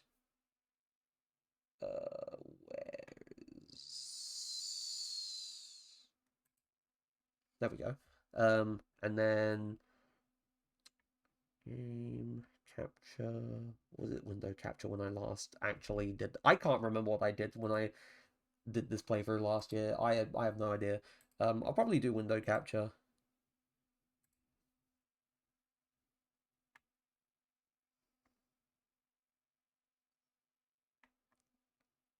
Unless it does not. Right, it does not like window capture. Okay. So it has to be game capture. Right. So the thing I decided to boot up was Spyro 3 on the emulator. And this specifically is still using my save file from I should also probably close display capture because it's double overlaying the fucking the thing because of how display capture works. So the reason why I've booted up Spyro 3 specifically is because I wanted to give the example of what some of the sound effects sound like in this game in particular, because they had a certain like weight and graveliness and sound to them in this era. Um, so in terms of how the jump sounded, in terms of how like running sounded, in terms of how like the sound of Spyro like breathing fire sounded.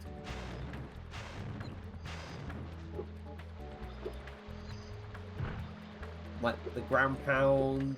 I don't think there was like a sound effect for gliding. Not really, it just kind of happened. But in terms of like the ground pound, the flames,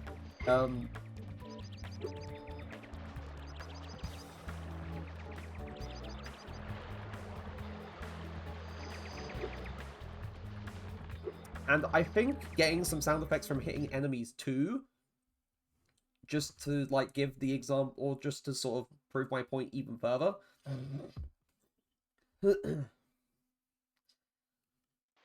Yeah, there we go. Right. There's like a very like pronounced, distinct, like in terms of charging into enemies, there's a distinct like like like kind of sound. And it still happens if they like hit the wall. Or no, it just happens anyway if you breathe fire into them. But in terms of how I want things to sound, there's that sort of like crunchiness and meatiness that these sound effects have that I want like to try and emulate, because it would work for things not just in terms of how I'm trying to do things visually, but also in terms of like the sound design too. So yeah, I just wanted to make my point with that. So display capture back on.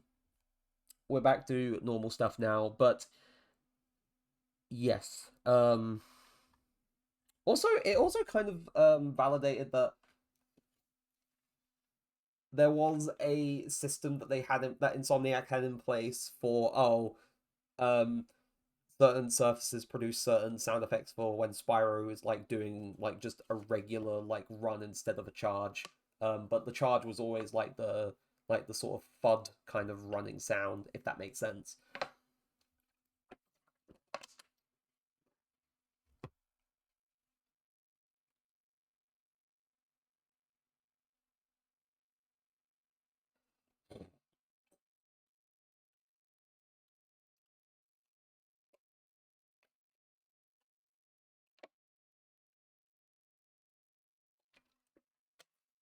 Oh yeah, I should probably put music back on now that I'm done with that. Um,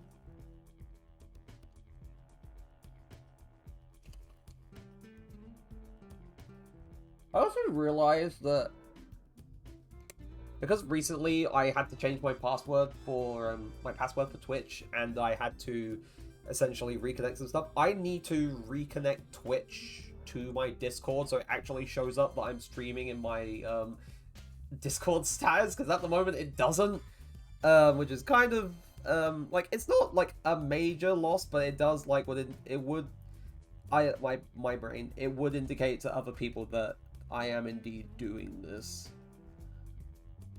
You know, it makes sense. It'll make sense in a way, but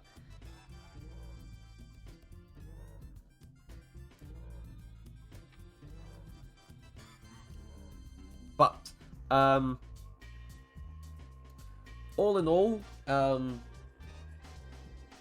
aside from that, that is essentially summed up what I want to try and do with the sound effects. Like, it has to sound like, it doesn't have to like 100% sound like exactly that crunchy, but it has to, at the very least, carry that kind of crunch, that sort of weight, that meatiness to a degree.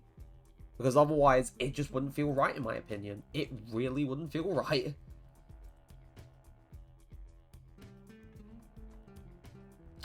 So, yes.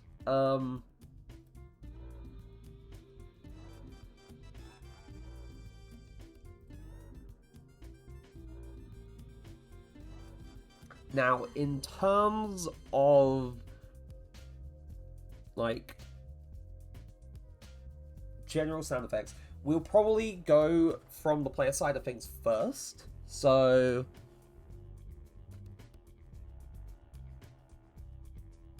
give me a moment to think. I just need to sort of rattle things around in my brain a little bit.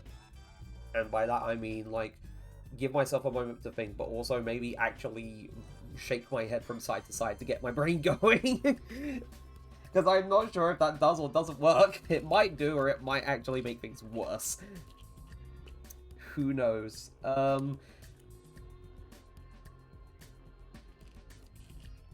think that just made me tired. That's not good. Oof.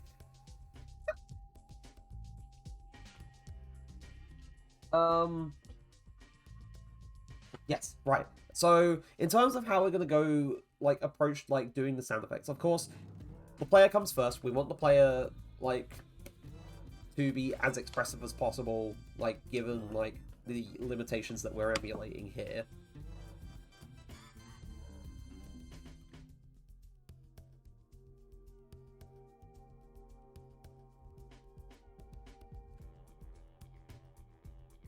Sorry, and I'm also taking important stuff too. But yes, and also it'd just be nice to actually run around with a, at the very least, partially, like, sound implemented player character.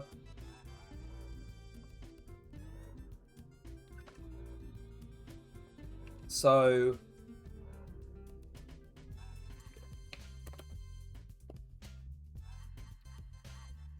yes, right.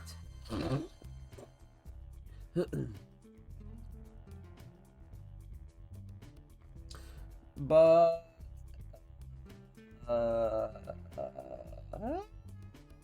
right. Player side of things, we need to first off actually implement the ability for sound effects to be played. At the moment, we do not have that set up, and this would likely be along the lines of, you know, just writing an event that could be, you know, called within the code. So we're going back into Rider first, and we already have the player character class open. I'm also going to refer to my notes from stuff that I was learning from. So let me go find...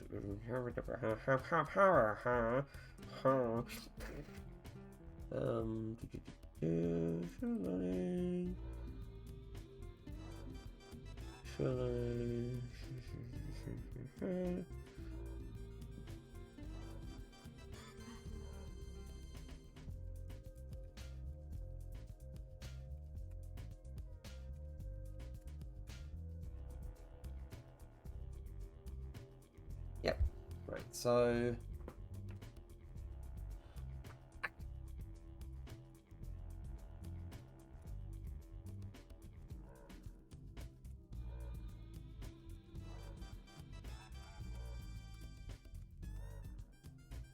Okay, right. So refreshing my memory on things as well. So in the event of like the running sound effect, that can kind of be easily done. Because in Unreal Engine, if I go back into like the engine for a moment before we proceed with this bit, if we go into so models, no, temp meshes, no, not characters, temp model. No, where did I put their animations? It's no, materials, maps, input, and no, it's the folder called animations. What is wrong with me?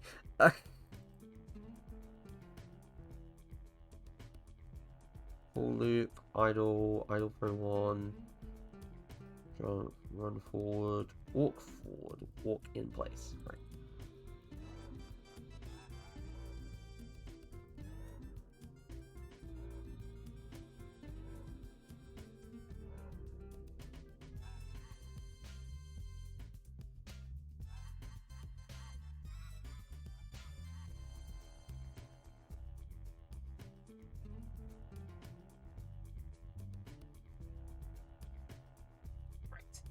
Just to give an example, I'm not necessarily doing this right now,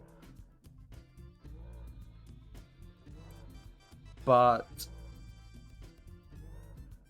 if I add, yes, right, okay, cool. So in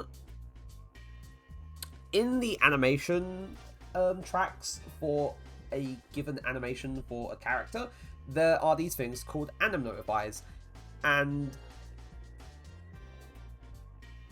you can either, like, choose from a given selection of built-in anim notifiers, so pause clothing simulation, play Niagara particle effect, play particle effect, play sound, reset dynamics, resume clothing simulation, and so on.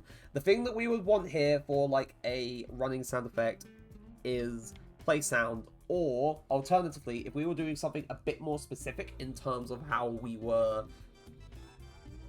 say, checking for a specific surface, then we would do that somewhat differently. Though the simplest option, if we were just having only one running sound effect, it would just be play sound, and then we would just, like, essentially tweak it so that it ends up at a specific frame within the animation, because we wouldn't want this to just constantly play, like the thudding, like, from running. We'd only want it to play specifically on the frame where the foot touches the ground.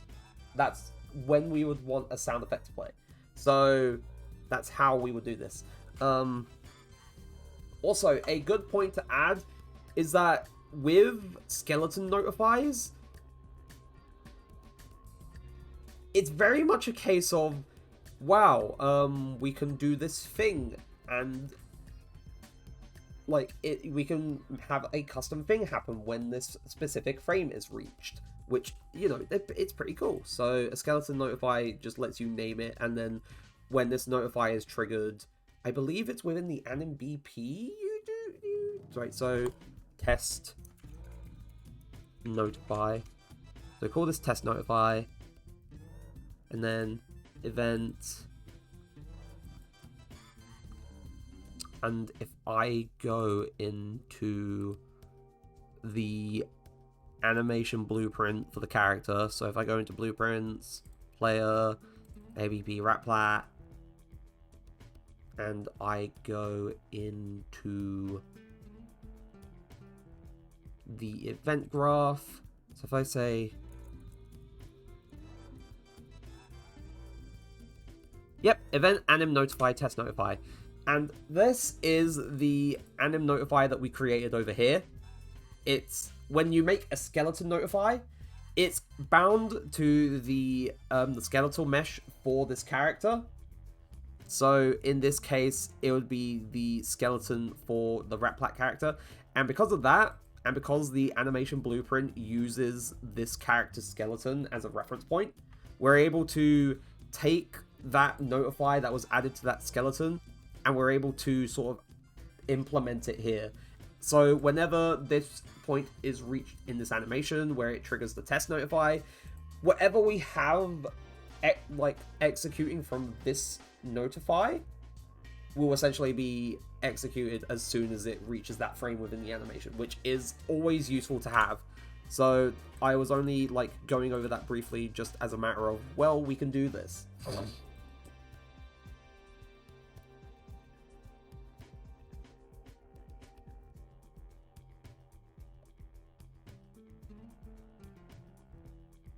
But yes, that is basically like animation notifies and stuff.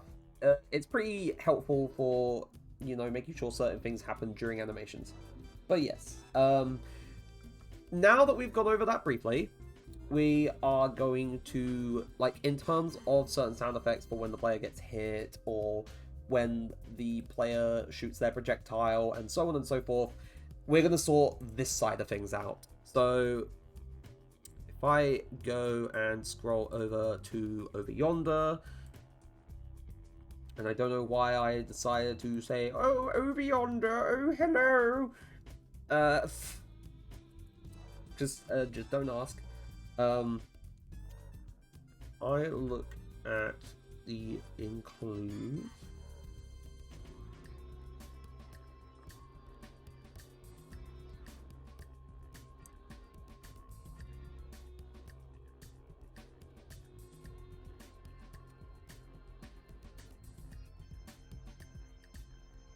Ah, right. Yes. Right. So, in terms of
righty-ho. Right. So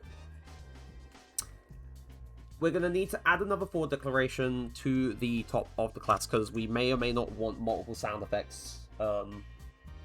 So class, and the thing specifically we need is a U sound cue, because that is essentially one of the more important parts of like implementing sound effects within a class is the U sound cue.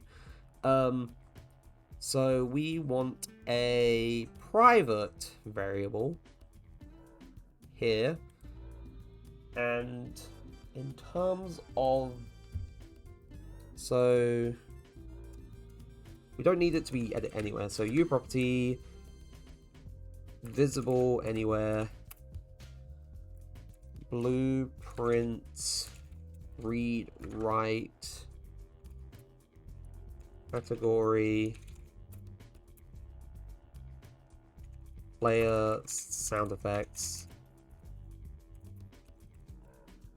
and then meta allow private access true. And then below this, we want a U sound cue pointer. And we're simply just going to call this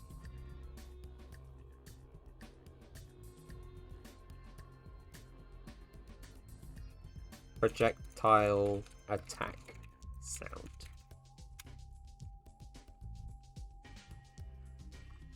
And then we can do this a few more times for other sound effects that we need. So I'm going to take the U property, copy that,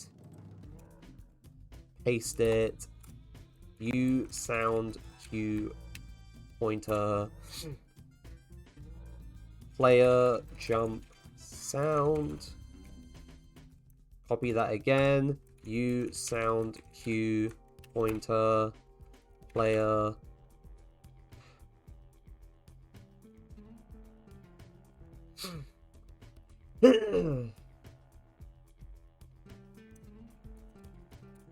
player damage sound, U sound cue pointer. Right, referring back to Clip Studio. So general run, wall jump, stomp, general land. So player landing sound, or should I say player normal landing sound? Yeah, player normal landing sound. Then the next one is I don't know why I pasted that again. So player stomp landing sound.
Right, so player stomp landing sound.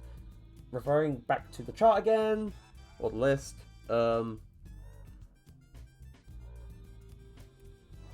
U sound cue pointer player air dash sound.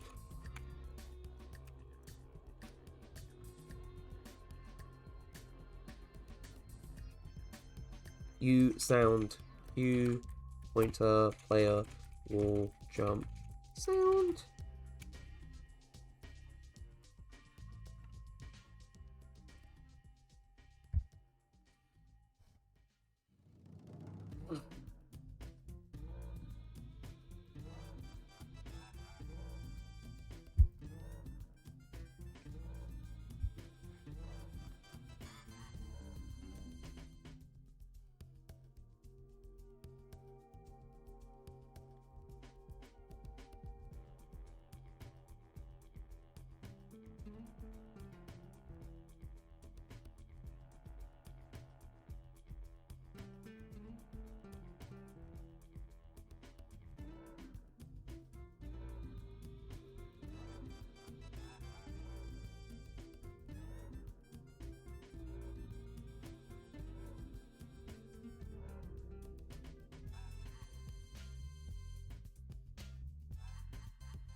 Right. Player wall jump sound, player jump sound, player damage sound, player normal landing sound, player stomp landing sound, player air dash sound. Right. Jump sounds, air dashes. I'd also need to do one for the wall sliding sound, but I'd need to have it timed so it only happens every so often, and that would probably require, whatchamacallit, the fucking thing, the timer handles, that's the one. That is the one. We would need timer handles for this. So, U sound Q pointer.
Right. Okay. So,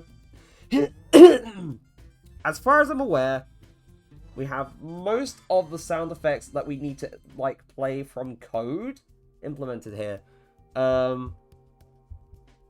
Projectile attack, yep, so the attack sounds, the damage sounds, the jump sound, normal landing sound, stomp landing sound, air dash sound, wall jump sound, wall slide sound.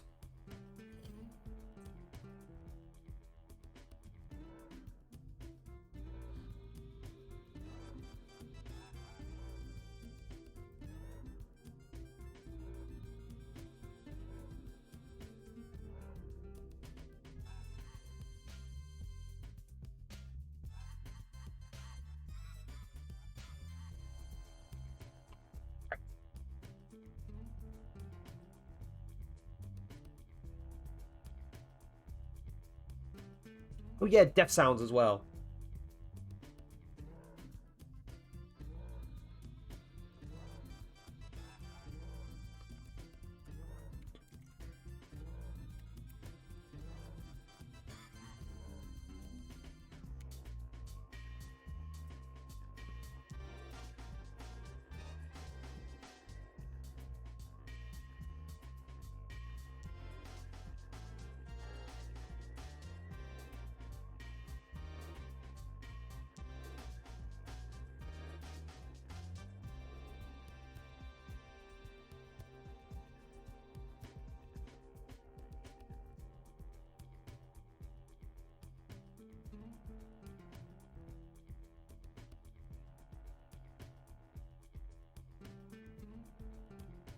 Fuck you.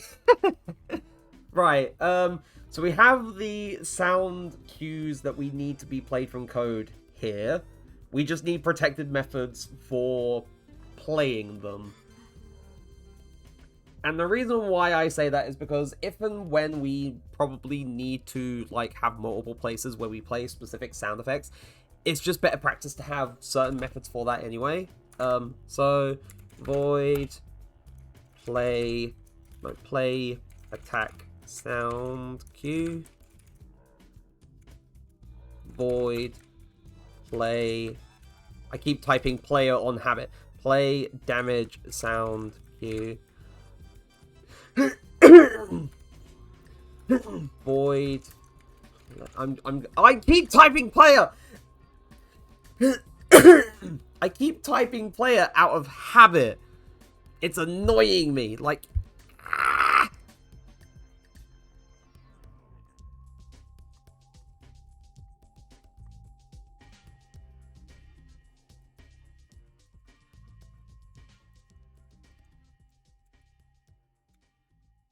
Like, it's so...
Oh, God.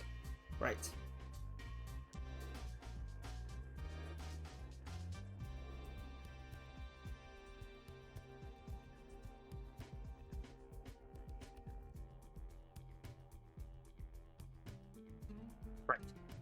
So play jump sound cue. We need void. Do not type player again. Play wall jump sound cue. Void play wall slide sound cue.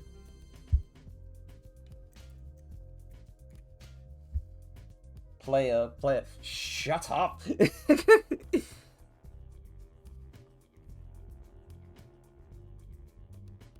Projectile, play jump, play damage.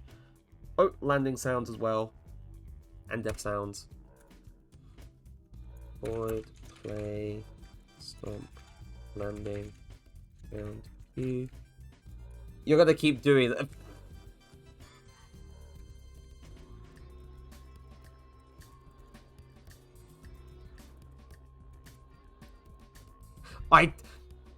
I fucking did it. No!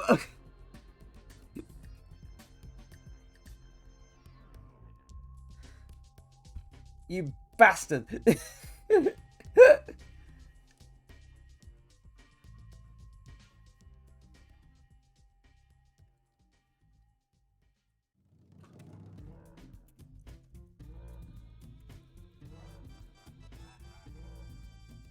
Right. It was his intention to make me screw up.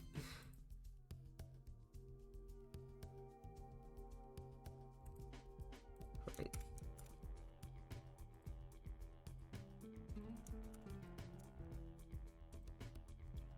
Right. Generate definitions for each of these.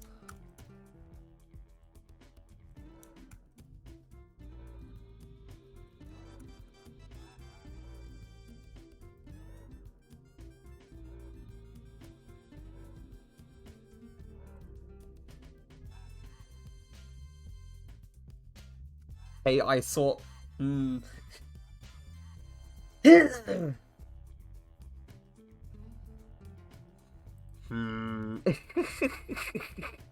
Right, so now we have the methods. I'm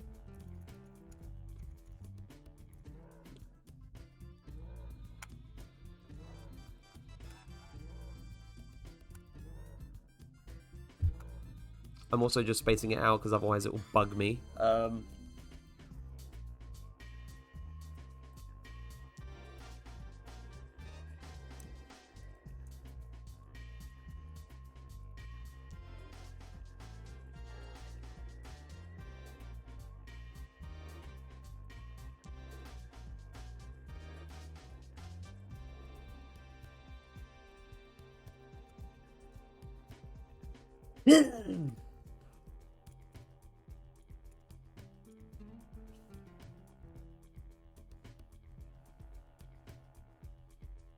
It's you gameplay stacks. Right.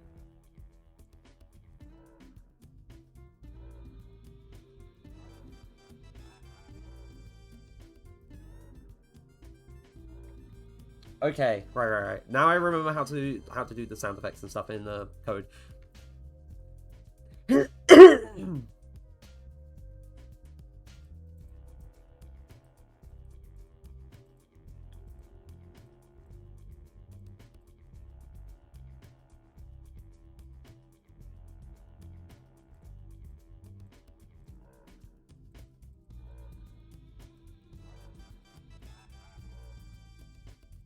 Okay, so if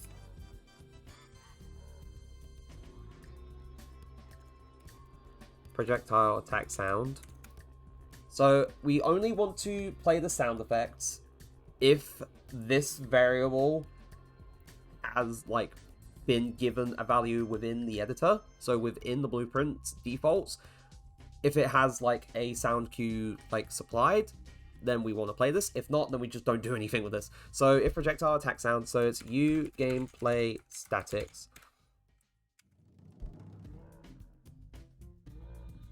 Though to be fair, now that I realize this could very...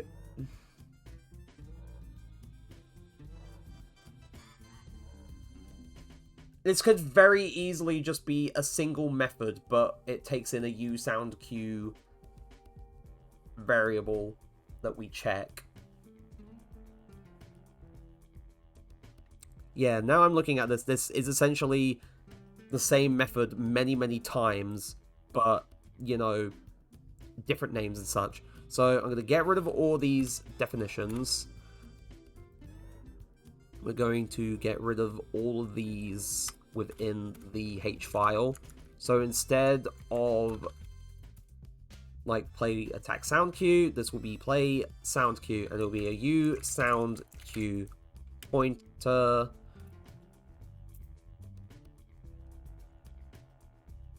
in sound cue.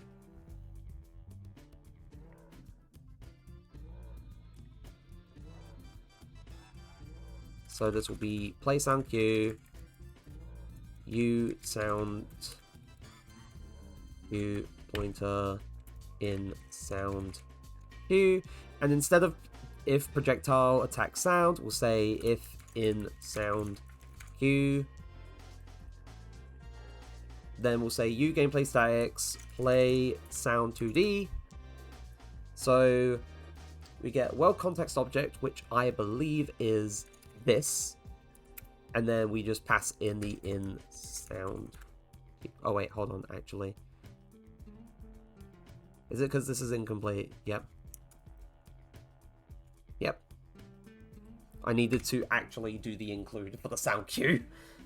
Because we only for declared it within the H file, we didn't actually, you know, complete it. So we had to make the include here.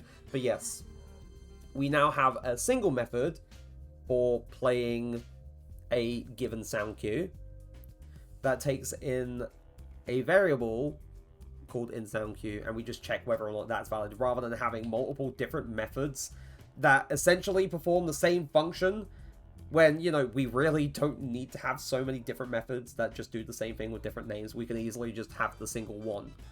And this is just, you know, better programming practice as a whole. If you find that you have, like, repeated code, just refactor it down so you only have the one thing and then that you could just use in multiple places. So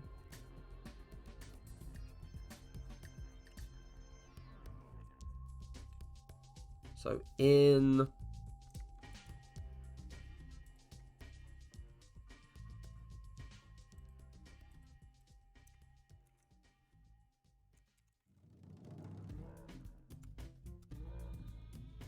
yeah, damage characters, right. So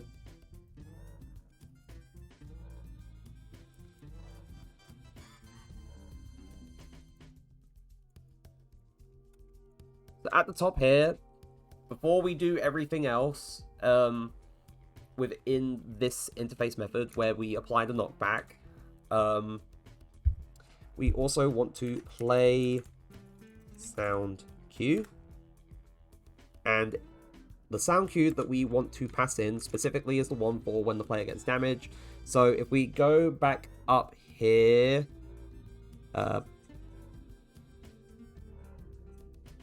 no, not back up, we want to go back down. It's the player damage sound. So player damage sound, and we pass that in. I think also for testing purposes, because at the very least we won't have a like proper sound yet. Where are you?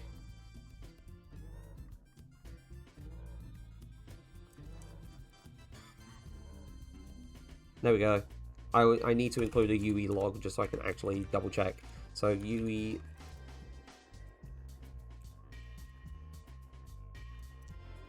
log temp. This is for checking if it's working. So text playing sound cue. Else, if it's a null pointer, UE underscore log temp warning text.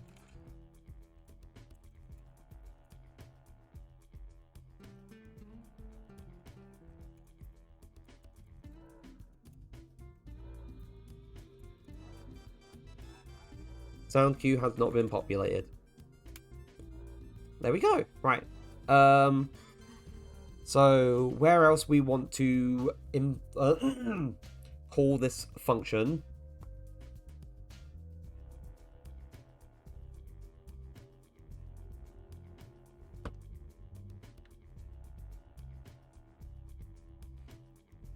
So jump. Player jump implementation. Right. So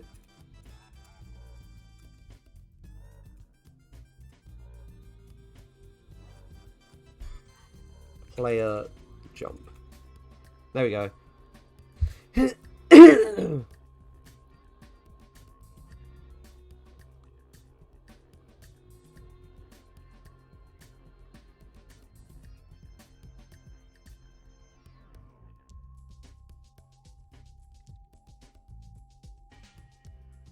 Right, so here I also want to play sound cue. And player jump sound is the one that we want to play here.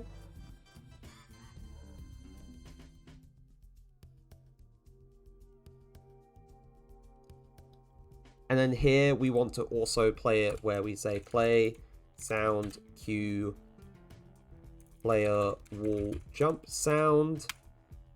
And then in the air dashing section,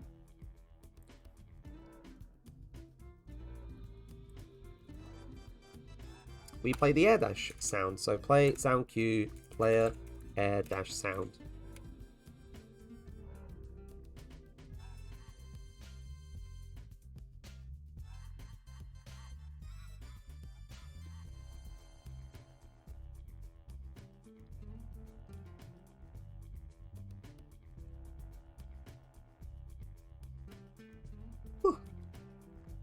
Okay, so we've got the wall jump, we've got check the wall jump, check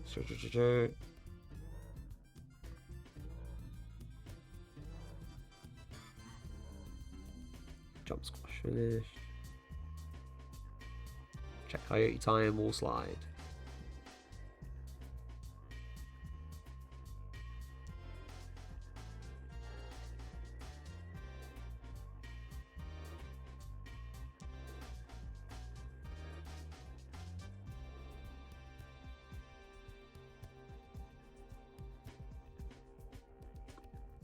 Oh yeah, right. Now I remember. This is probably where the wall slide is most likely where we would need time handles. So, though to be fair, we would need timer handles for like damage sound and such as well. So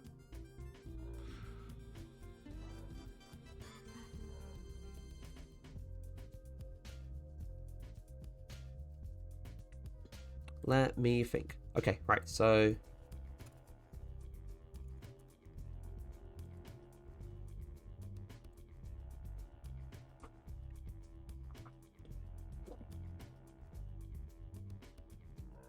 yeah, it will be an F timer. Right, so we do not need to make this a U property. So F timer handle. And this is going to be the player wall slide sound timer. And then we will need a U property. U property visible anywhere. Blueprint read only. We do not need to rewrite. Wait, actually, we don't need. We just need visible anywhere. Now that I think about it, or just blueprint read only.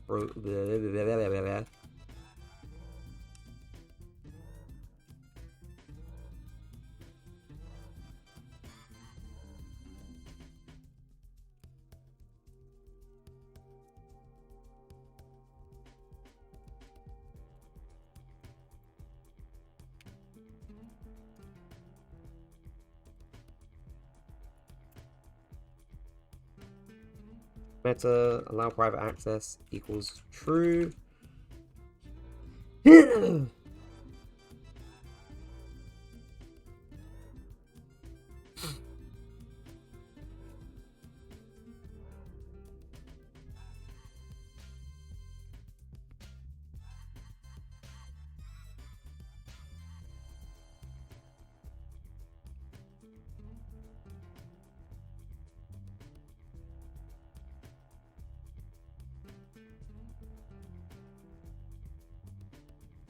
Okie dokie. So we got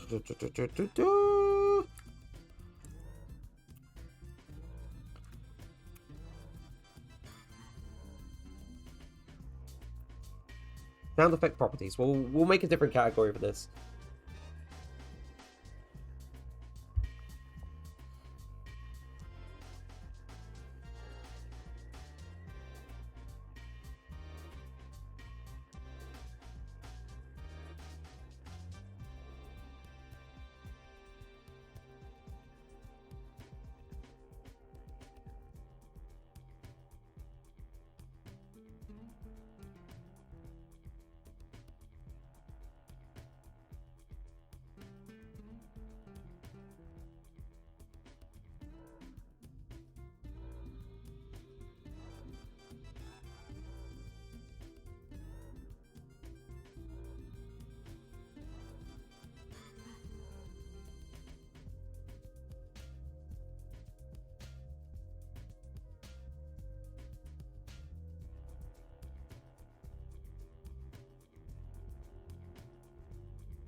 Ow.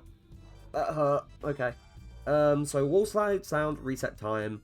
Player also probably a boolean as well. So ball be played. Wait, actually, hold on. Oh, B should play wall slide sound. Right. So as an experiment, we're going to first implement this with the wall slide sound. So I'm going to first go up to the constructor. B should play wall slide sound, and we're going to set this to true. And the reason why we're setting this to true is because we want this to be able to play the first time round, and then when it, like, quote unquote plays, then we just say, you know, it can't.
Oh, wait. Right, I keep getting distracted. Okay, so right, that should be playing on the first time round. So,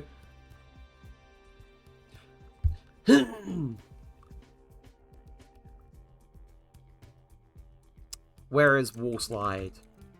Yeah, Wall Slide. So,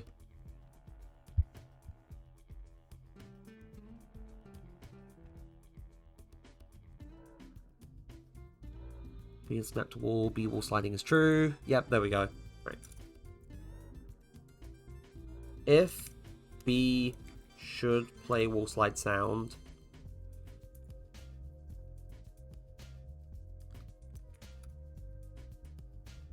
I will probably need a method for resetting this though. So this is where we'll probably need like separate methods for resetting certain booleans for this type of thing. So U function. I don't know if I specifically need the U function for timer handle stuff. I can't remember.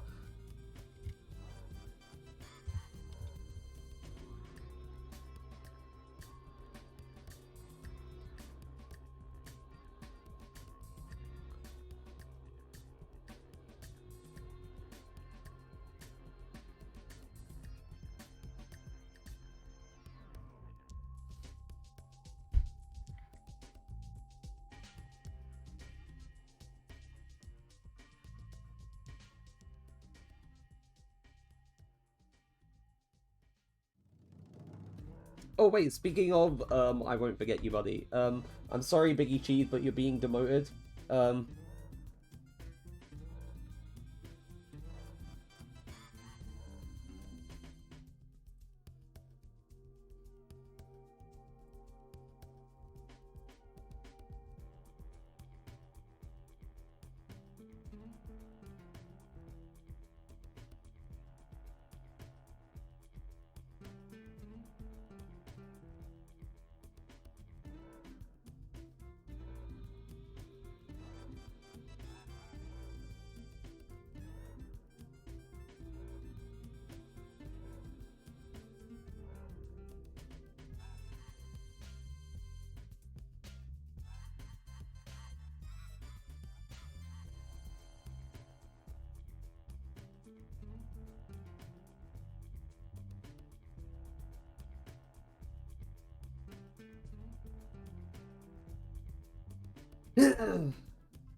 right. Okay. So U function void reset wall slide sound timer.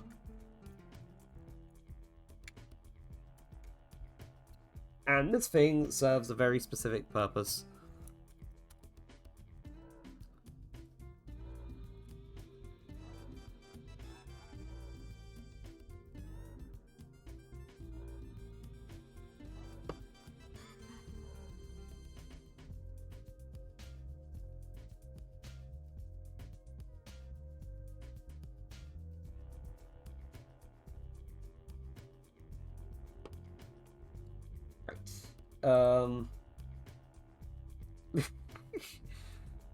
I won't forget you, buddy. Anyway, ad break starting. We'll be back in a few minutes, chat. So hang on tight until then.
And we're back. Okay, so, simply put, this method literally does a single thing, and it's B should play wall slide sound, and that's set to true.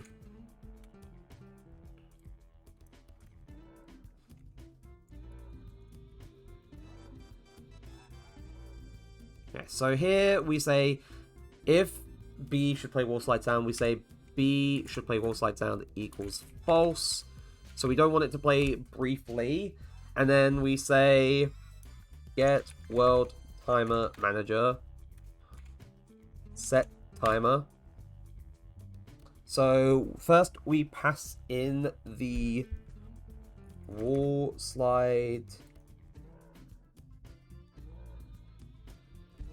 What did I call it again? It was called the wall slide sound reset time. Wall slide sound reset time? No, wait, no, that's not it. No. It's player wall slide sound timer. That's what it's called. Player wall slide sound timer. There we go. Right.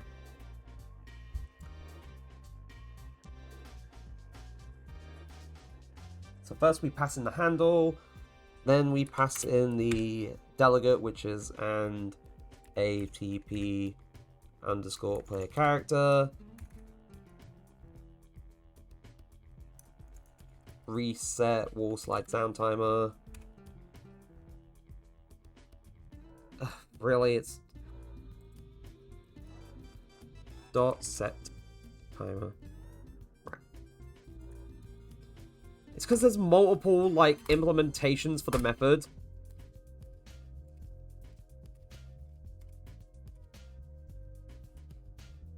So, then this. And then the delegate. And then... And then the in rate. So...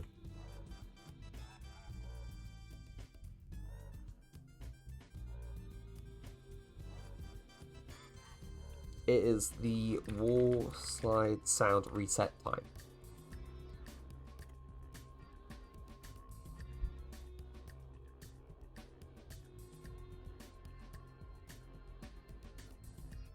And I'm not going to actually, like, have it play the sound yet. I just want to test if this is working. So UE underscore log temp warning text playing wall slide sound.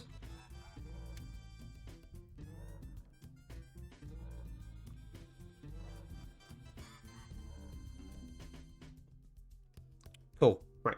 So one thing I should have done before I started doing this, I should have closed the engine. So playing wall slide sound. Now, I'm going to quickly compile the code just to, you know, properly test whether or not this is working.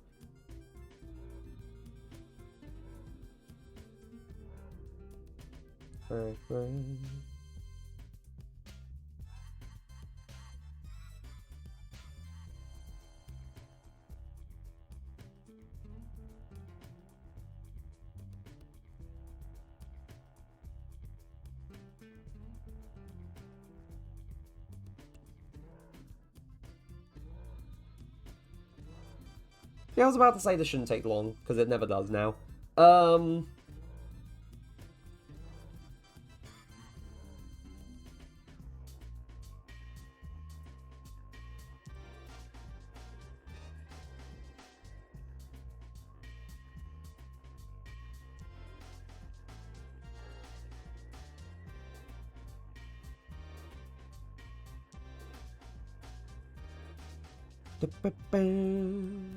There we go.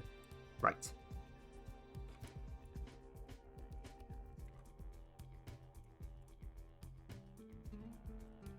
So if we go into the player's blueprint, we go into the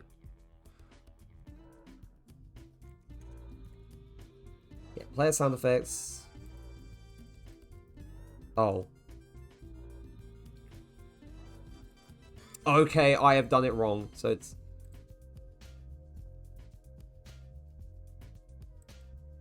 Editing this value in a class default object is not allowed. Right, I have done something wrong with the U properties. That's all good, that's fine.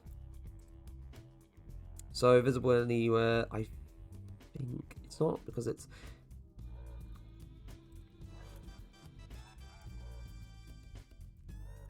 I say edit defaults only for both of them. No, for both of them, for all of them, I mean.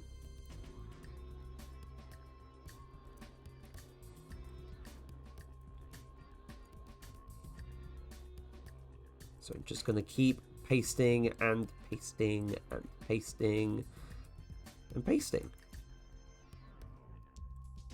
Me when I'm covering my wall in wallpaper paste.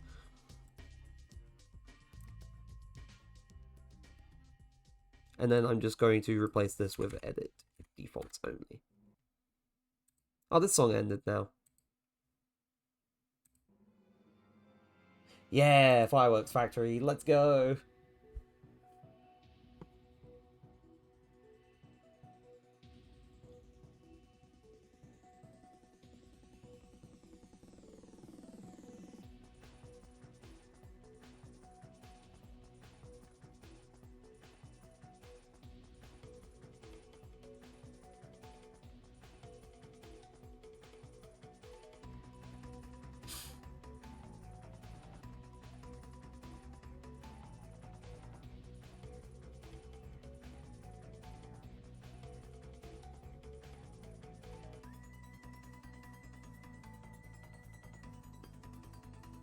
Engine is back open again.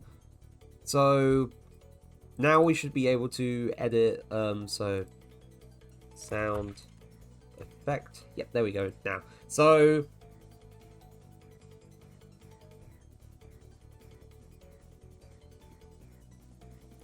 I'm going to give it a value of 0.5 for the time being.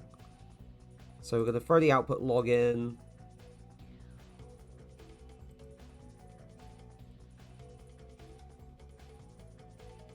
Alright, so of course when we try to jump, it will say the sound queue has not been populated. So of course it is trying to play the sound queue, which is good. But you know, because it doesn't exist, it is throwing that text. And then on the wall slide, every 0.5 seconds, it will print out that text of playing wall slide sound. It's not giving the sound queue has not been populated message because we have not connected that method to that if statement yet. So, but yes, for all intents and purposes, that is checking whether or not the sound effect should be played. And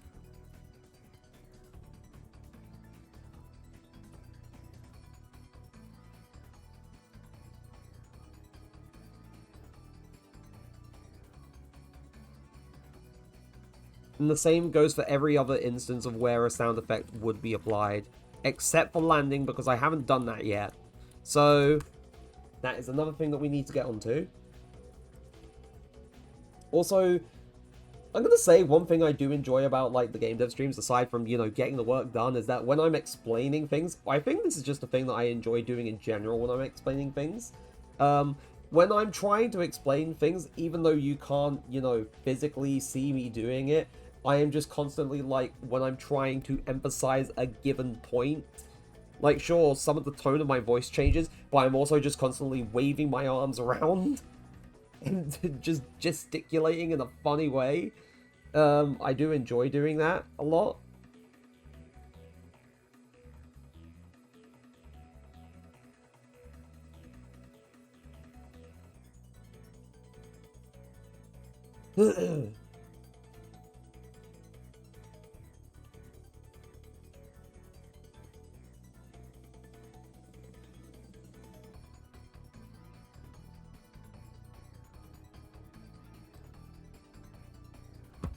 Right.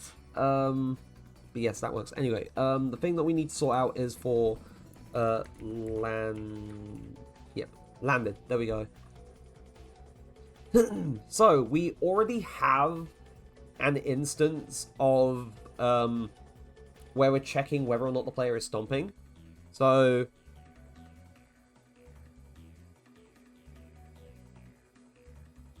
and that's for the squash and stretch timeline for like either the normal landing or the stomp landing, because with the stomp landing, of course, it's a bit more pronounced than the normal one, but that's not the point I'm trying to make. The point I'm trying to make is that here, although it would depend on this being available, this is just going to be available anyway. So I'm going to throw in the play sound cue player stomp, player normal landing sound, and then in this case it would be play sound cue player stomp landing sound.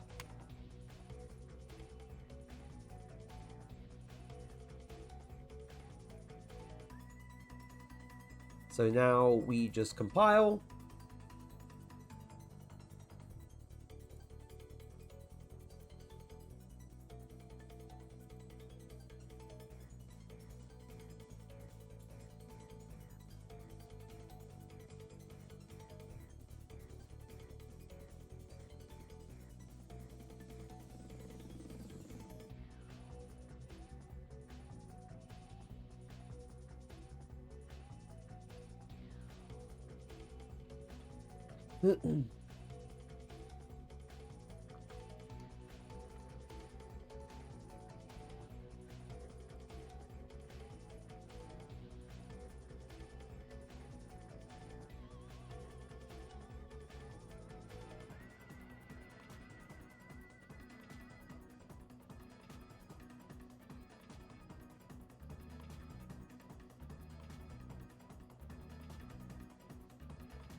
Right, okay.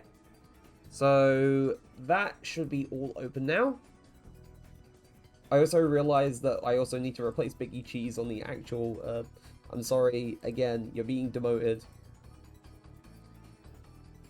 We're adding peak.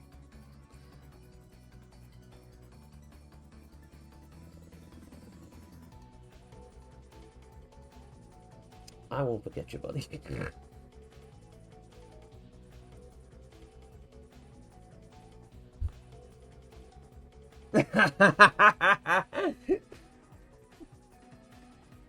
Me to Biggie Cheese the moment I hide his gift. I won't forget you, buddy.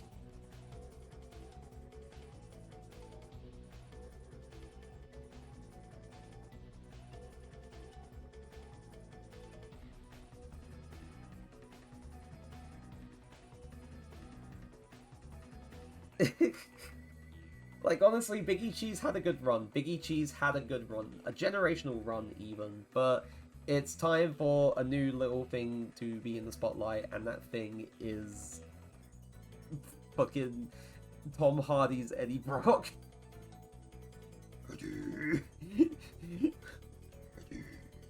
Oh yeah, also you don't have the Switch fundraiser on the other... Yeah, no, I realize. I need to... Wait, so in that scene... Yeah, I don't. Throw that there.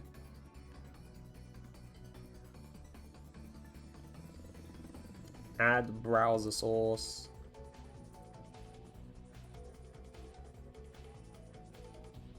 Was it? Was it? Wait.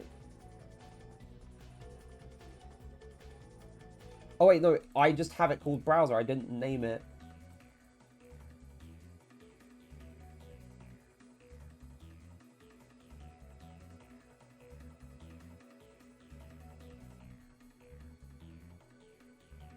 There we go. And did I include it here? I did not. I'll move Eddie over.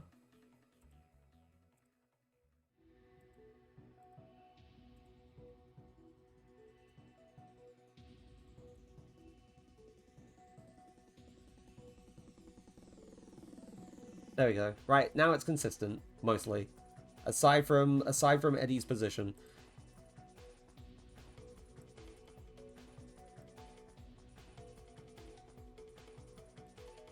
There we go. Right. Anyway, so now when we land in any capacity, right, so I'm going to jump and then land. Yep, so now it will try and play the sound cue when we land, but of course there's no sound cue there. And then when we try and stomp, it will do the same thing. It will give the same message.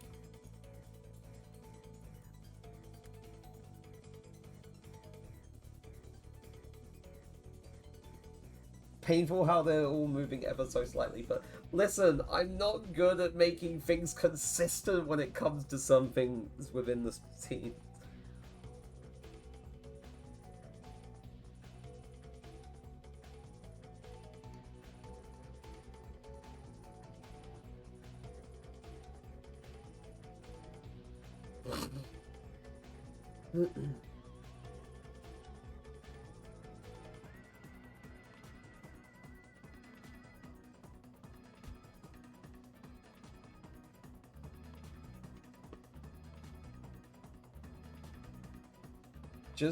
Just copy both the sources over. No!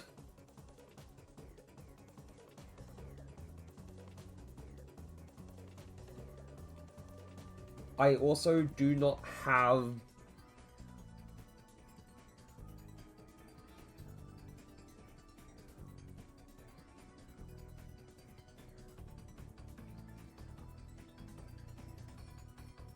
I do not have what you...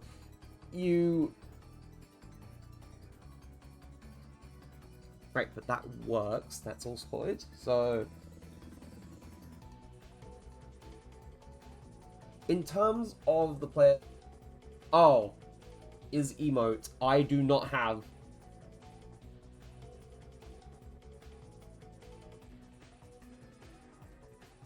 Is that on Franca Faces or 7TV?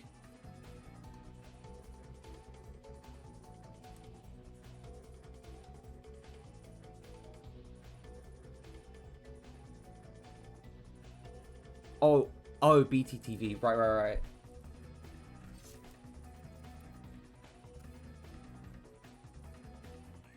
Just a moment.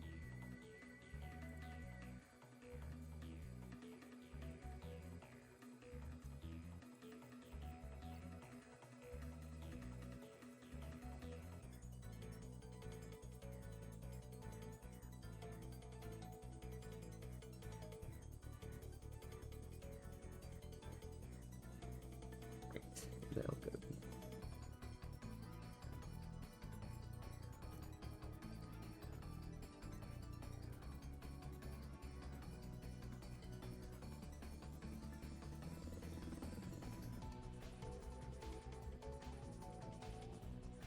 Right.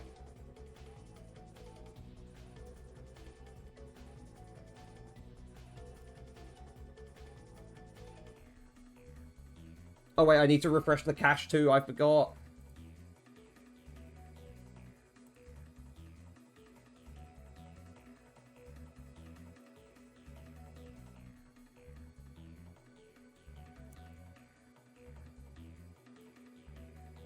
Refresh cache, then this should work.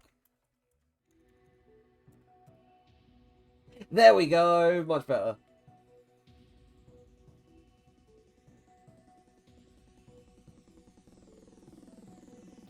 Right, anyway, so in terms of the player getting hit, we also want, you know, that to only play every so often, so we don't want it, like...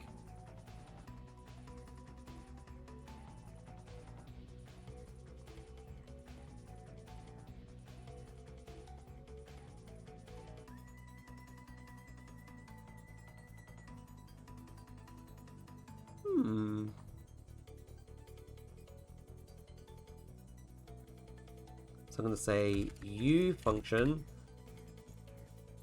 whoops, void reset damage sound timer.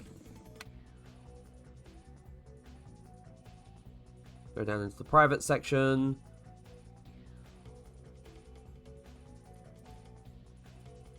F timer handle player damage sound timer.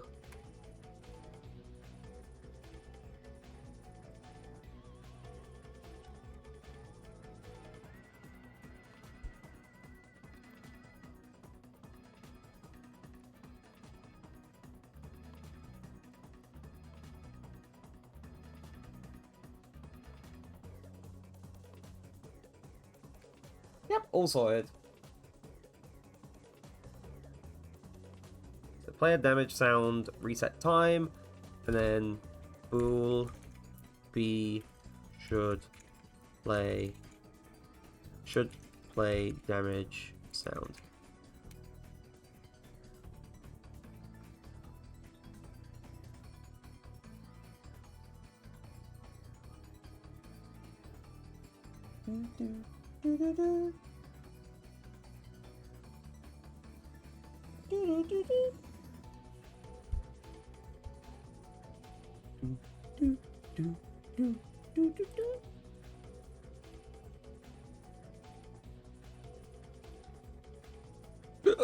Oh, good lord.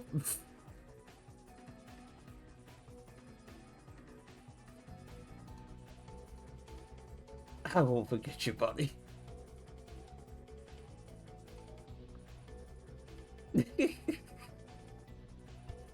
Listen, it's gonna, like, you're gonna mildly forget about it for, like, a day until I stream again tomorrow, and then it'll get you again.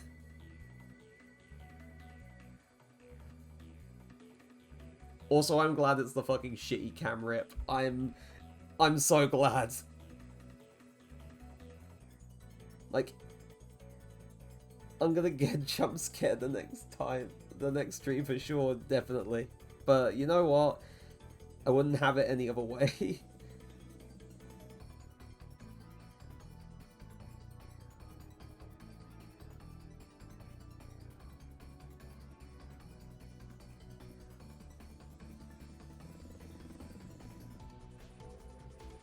Do do do do do do do.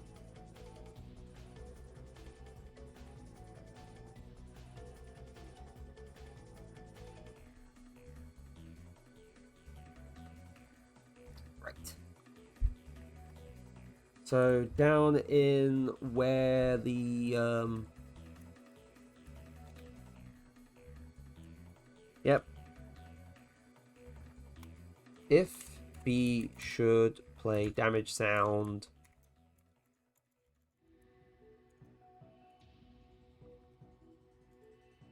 B should play damage sound equals false. And then get world timer manager dot set timer.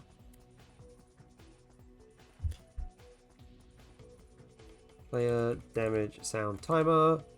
This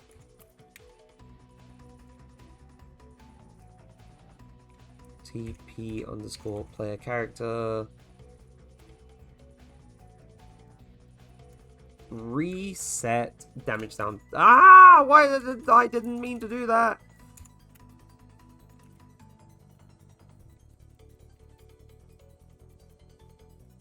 Player damage sound reset time. And then before I close them, then reopen the engine, I'm going to make sure that that variable, that boolean is set to true. B should play damage sound true. Do, do, do. Do, do, do, do, do, do.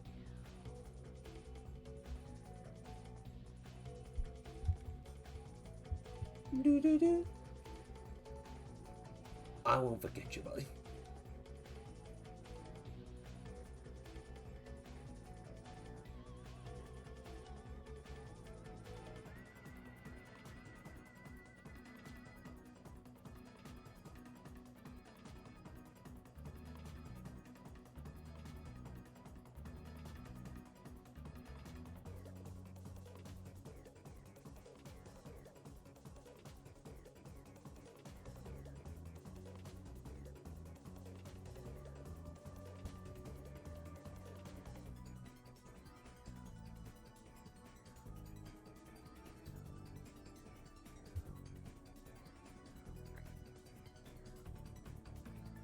And now we compile.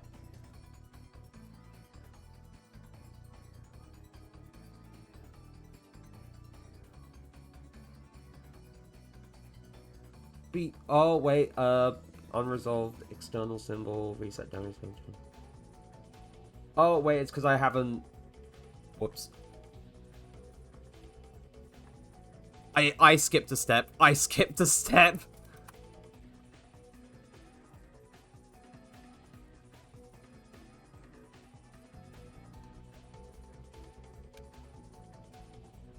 So, this also points out a unique little quirk with C++.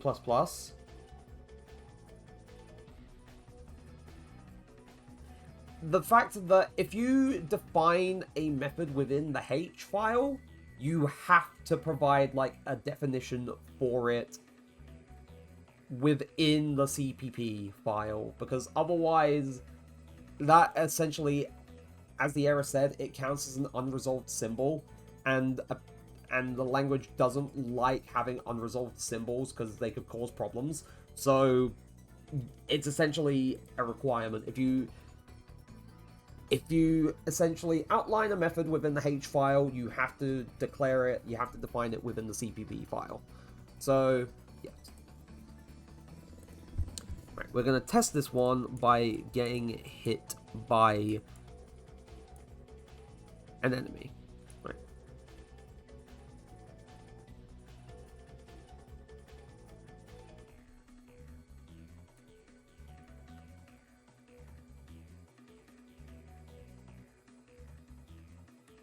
I don't think it's being called. Hold on. Weird.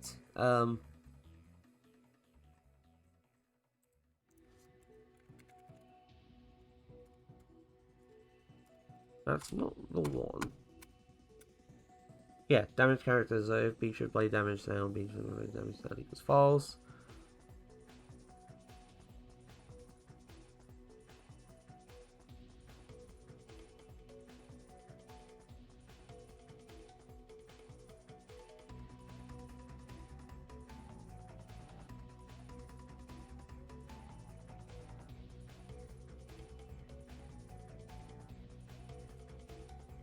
Oh wait, actually, now that I think about it, this should be after the super call. Never mind.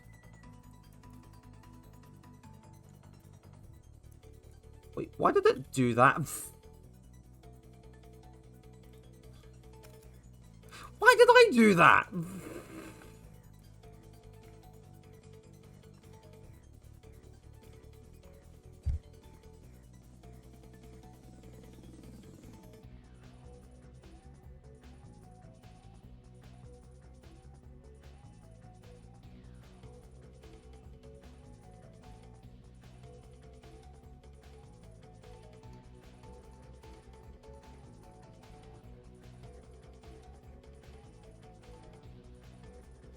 Need to be 100% certain just to make sure. Yeah, both of them are set to true. Right. So, in the engine, we go here. We do the thing.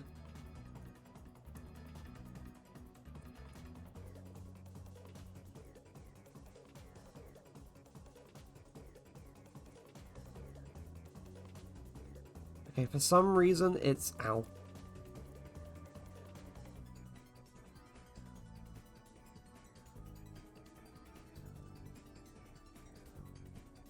It's not... Right, so for some reason that's not doing that. Weird little hiccup, but I will figure it out. Anyway, I'm going to call things there for today. We got a fair bit done. We outlined a lot of what we need, or what I want to try and get done moving forward, especially concerning like filling in the game design document. Having more of that structure will definitely help in the long run, especially trying to sort everything out for the like actual long-term development of this project. So, you know, all good. I think I'm going to try and sort of like think of different things that I could try and, you know, source sound effect little tidbits from over the next few days, just to see what I could try and use. because there are definitely unique things that you can do with, like, certain household objects and whatnot. I think the story goes back during the development of the Beyond Light expansion for Destiny 2, because everything was like shifting to work from home because of because of COVID and the lockdown. Some of the sound design team got creative for some of the weapon sound effects. I think one of them used like some samples from a breast pump of all things, which is kind of crazy. Like, it proves how, like, very inventive you can get with some, like, objects that you can use, and how you sort of mess around with the different pitches and modulation and everything like that can really create something unique and memorable. But yes, to everyone who showed up and everyone watching things back on the VOD, whether it's here on Twitch or on YouTube, depending on when you're watching this, thank you ever so much for being here. I really appreciate it. Tomorrow will be the next stream, of course, you know, Monday once again. In terms of what I'm doing, I am not 100% sure. I haven't thought of a schedule for the coming week either, so we'll get to that when we get to that. But all in all, I do, because it is a break stream, but all in all, there will be something planned before, you know, I go live, so that's nothing to worry about. But again, thank you ever so much for being here. I really appreciate it. And as always, I will see you all again in the very next one. So until